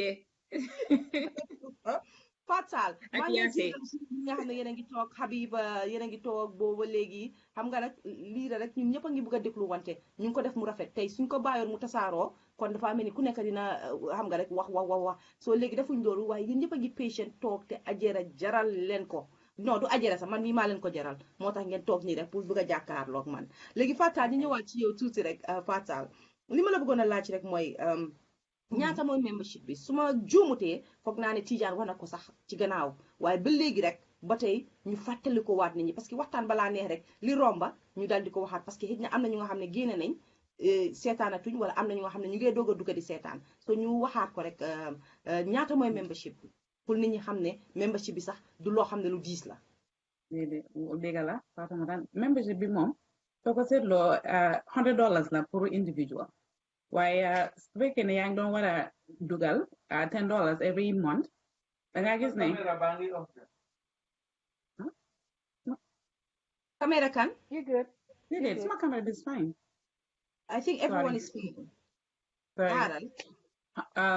so $100 la pour individual benn so basically so pay is less than $10 soo ko seetloo because so pay yëpp in total mooy $100 bi nga fay si calendar year bi so family bi mooy spouse bi ak individual bi ak maybe kids up to 17 so boobu mooy 180 bi bu ñoo wax noonu pour family so boobu tamit gis nga ne there is a discount of $20 su fekkoon ne yéen ñaar yi na doon war a teg boo ko fay da nga gis ne ku nekk 100 la doon nekk muy 200 waaye da nga gis ne discount of $20 you will get it as a family so loolu la woon between the two mooy individual bi ak family those are the two options of payment.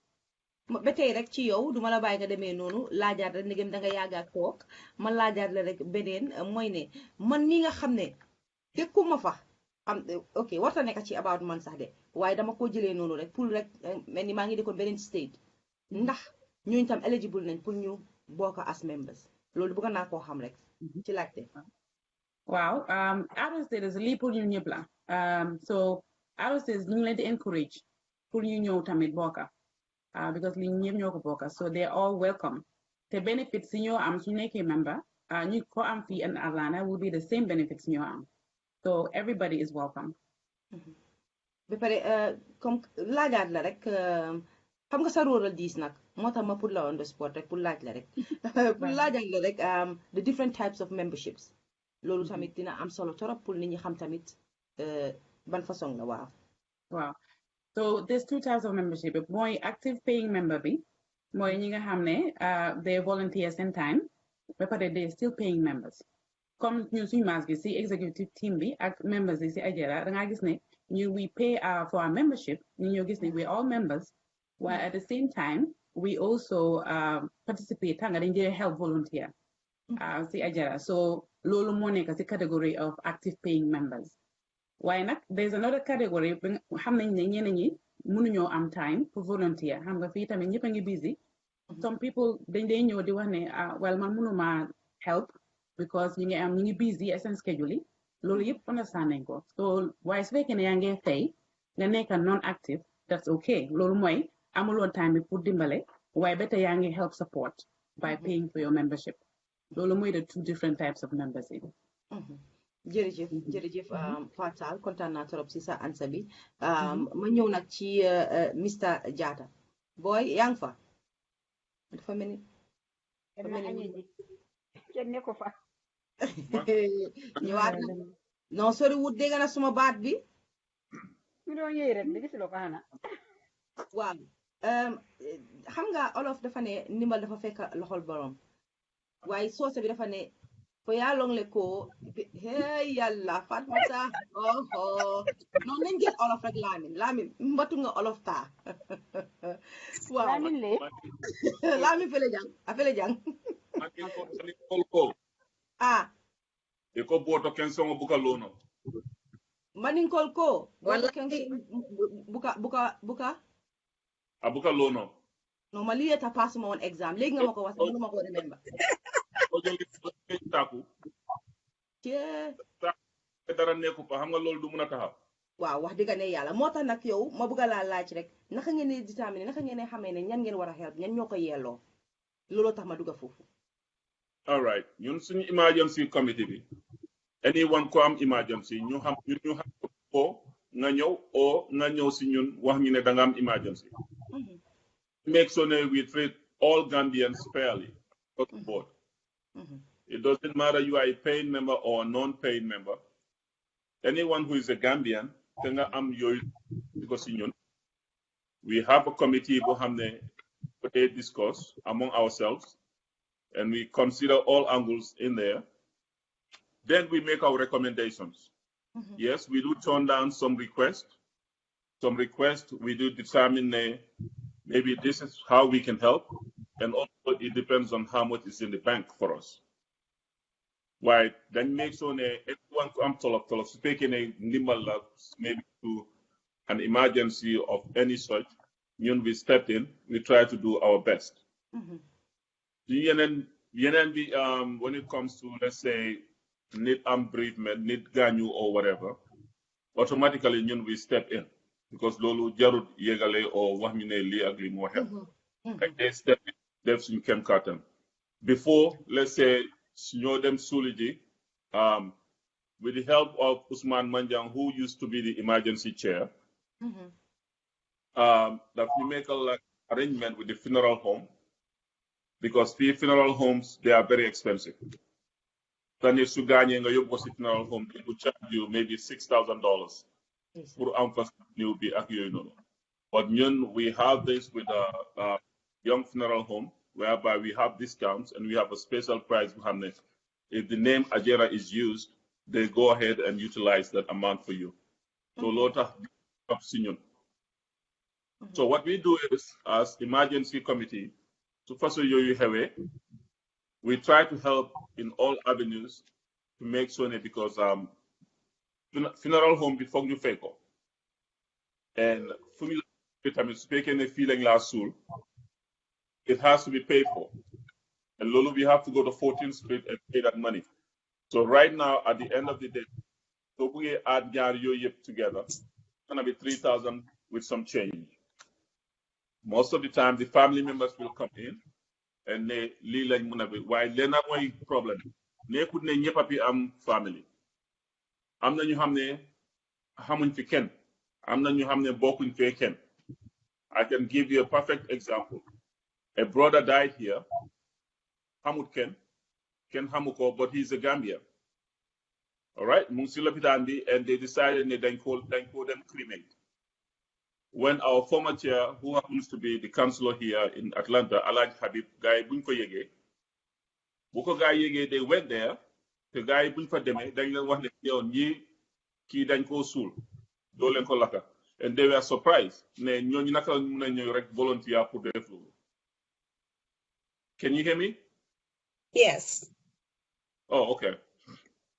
So we went ahead and stepped in, and legi Gambian dañ di kañ fii, and not the whole Gambian community know about it, because Ajera will step in with the help of our elders like Alaj Habib and Imam.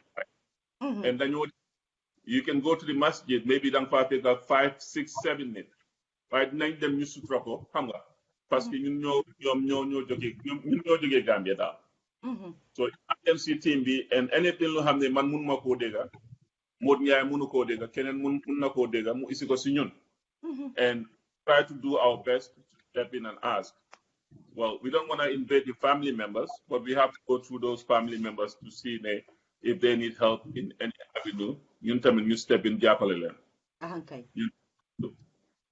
jërëjëf amoon nañ koola bu ku kool bu yaagut moo taxoon ma mute pour wax ne rek ne yéen mi seetaan ci Facebook bi soo leen demee si Elite Media platform bi si boppam waaye boo leen duggee si Fatoumatta Kuka mun naa am na loo xam ne doo leen ko dee mën a gis foofu. So go to the Elite Media platform fi nga xam ne foofu la ñoo defee live bi right now, because am na ko doon laajte information yi cash app and stuff like that. waaye Nene Tal Jaw mu ngi ko def foofu, so maa ngi ko pin, so all the information that you need pour contribute towards this mu ngi foofu noonu. So dem leen ci Elite Media platform bi soo leen demee si yi nga xam ne nit ñi dañ ko share xëy na doo leen mën a gis information bi ngeen bëgg a foofu noonu. So go to the Elite Media platform, soo leen demee mooy Elite Media and Production, soo leen demee foofu rek di ngeen gis all the information yi ngeen require pour ngeen mën a dugal xaalis. Nene Tal Jaw mu ngi ko fa dugal te maa ngi ko pin. Say Job moom tamit mu ngi fa def téléphone number, moom tamit def na fa information yi nga xam ne so moom ngeen need, links yëpp a ngi fa. So dem leen si Elite Media platform bi foofu ngeen koo fekk. jërëjëf Lamin. Bala ma rek ma wax leen rek. Waa ñëwal. About the membership bu ñoo wax ni membership drive bu ñoo def ni.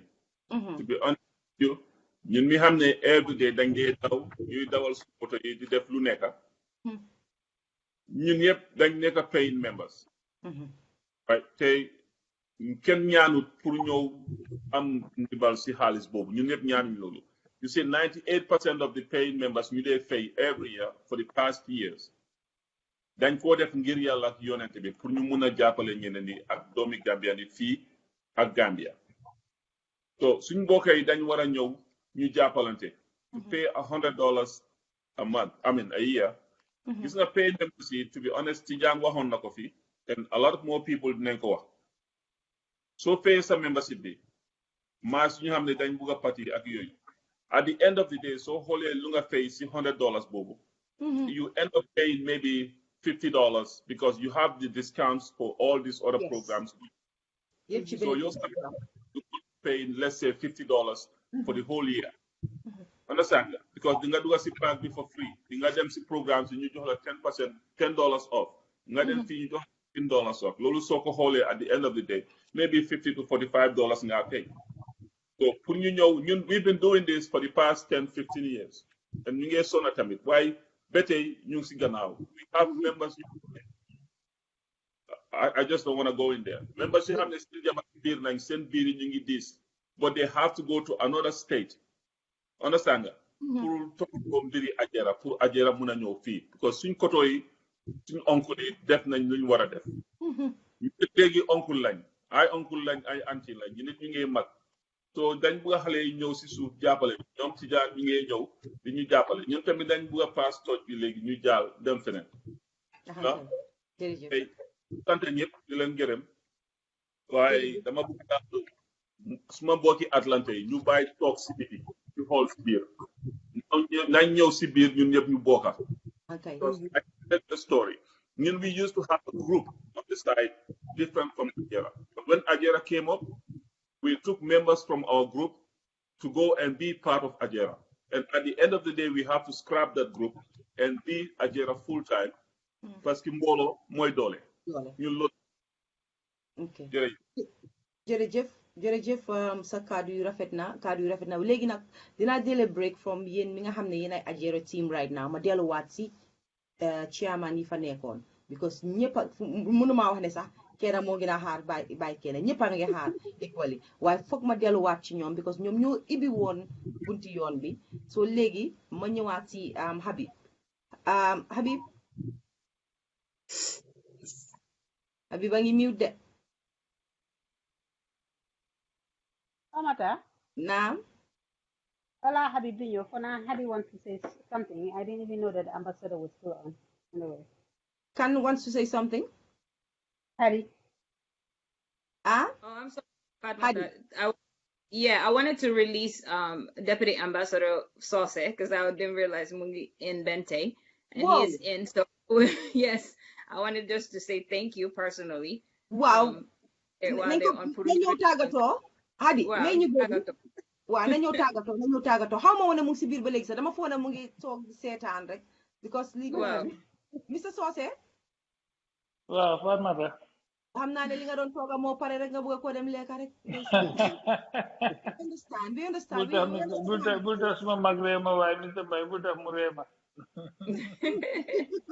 te bëgguloo ñoo invite xam nga leen nga am nag lu gis dafa am secret am na fu ñu jaarale plate yi soo ma ko waxoon rek moo la fay jaarale plate yi ñëpp cop beneen yoon dinaa la ko laaj su ko defee ma dugal plate yi jërëjëf anyway maa ngi doon follow up waxtaan bi yëpp depuis bi ma duggee ba léegi ànd kontaan naa trop li ma dégg sedd na suma xol bu baax a baax a baax dégg naa all chairperson si fa nekkoon ñi fa nekk léegi ak ñi bàyyi woon ñi nekkoon member si daal nekkoon daal ñu dëgëroon ci affaire yi jàpp ci ba léegi te bàyyiwuñ loolu rafet na trop ñu ngi leen sant di leen gërëm te di leen wan ne ñun embassy bi tamit ñu ngi seen gannaaw bu baax a baax a baax a baax lu ngeen soxla rek ak si lu ngeen nekk please let us know ambassadeur comme ni ma leen ko waxee dafa jox high regards Ajera dafa Ajera moom daf ko téye as something lu nga xam ne daal dafa rëy si moom trop so ba tax na si lu ngeen nekk rek please just inform leen ñu rek and will be 100% involved dinañ si bokk bu baax déglu naa yëpp trésor bi nga wax ne mooy sa xaalis xam nga da nga bëgg a xaalis loolu yàgg na ci yow kooku xam naa dina nekk sa waay te dina yàgg dina nekk sa waay kooku liggéeyam rafet na trop dégg nañ ko everything is so transparent and then dégg na yàlla kontaan nañ bu baax Tijaan mu ngeen nelaw sax dafa nelaw waaw Tijaan liggéeyam rafet na trop kontaan nañ ci bu baax Hadi and the team maa ngi leen a wax jërëjëf ba pare I will report back to ambassador right away so defee anything lu ngeen feel ne war nañ koo xam from the embassy rek ñu xam ko please then ñu liggéey ak yéen and that's what thank you so much thank you very much thank you so much Mr. Sosa we really appreciate you guys xam nañ ne embassy bi moom fu ñu taxaw moom mënuñ leen a fay because everything that we have going on you guys make sure you represent and I really apologize for the last minute and you still happen to make it for represent embassy bi and I know that you guys have seen Atlanta as the center and Uncle Habib represents the embassy here and being that we have your representation on the ground when we have those events you just left here for another reason for another Gambian son of the Gambia that needed you guys so we really appreciate Center Hawaii Sidikabi and we hope also that you support Numware and we look forward to chatting more with you guys. Thank you so much. Okay, so mu ngoog jërëjëf yow mën ngaa génn foofu Moustapha fi mu nekk mën ngaa génn waaw comme ni ma doon wax rek earlier rek ne ñu dugalaat tamit suñu chairman yi fa nga xam ne ñoom ñu ngi fa nekkoon ñu bàyyi leen ñoom tamit ñu am luñ ci yokk tuuti te xam naa ne ñoom tam during their time am nañ challenges yu nga xam ne ñu ko doon face ci yëpp ci membership xam nañu membership mooy the main thing pour nga get Gambian pour mu bokk si dara subhanallah laa bi siina dang dee waxa dang leen dee indi ba fa indi nga leen si biir kër gi ñu delluwaat back stand arrière génnaat ñëwaat laajaat la di same question so léegi challenges yi ngeen doon di face Habib Musa ak Alhaji waaye ñu ñëwaat Habib first Habib unmutal ana Habib Yes, and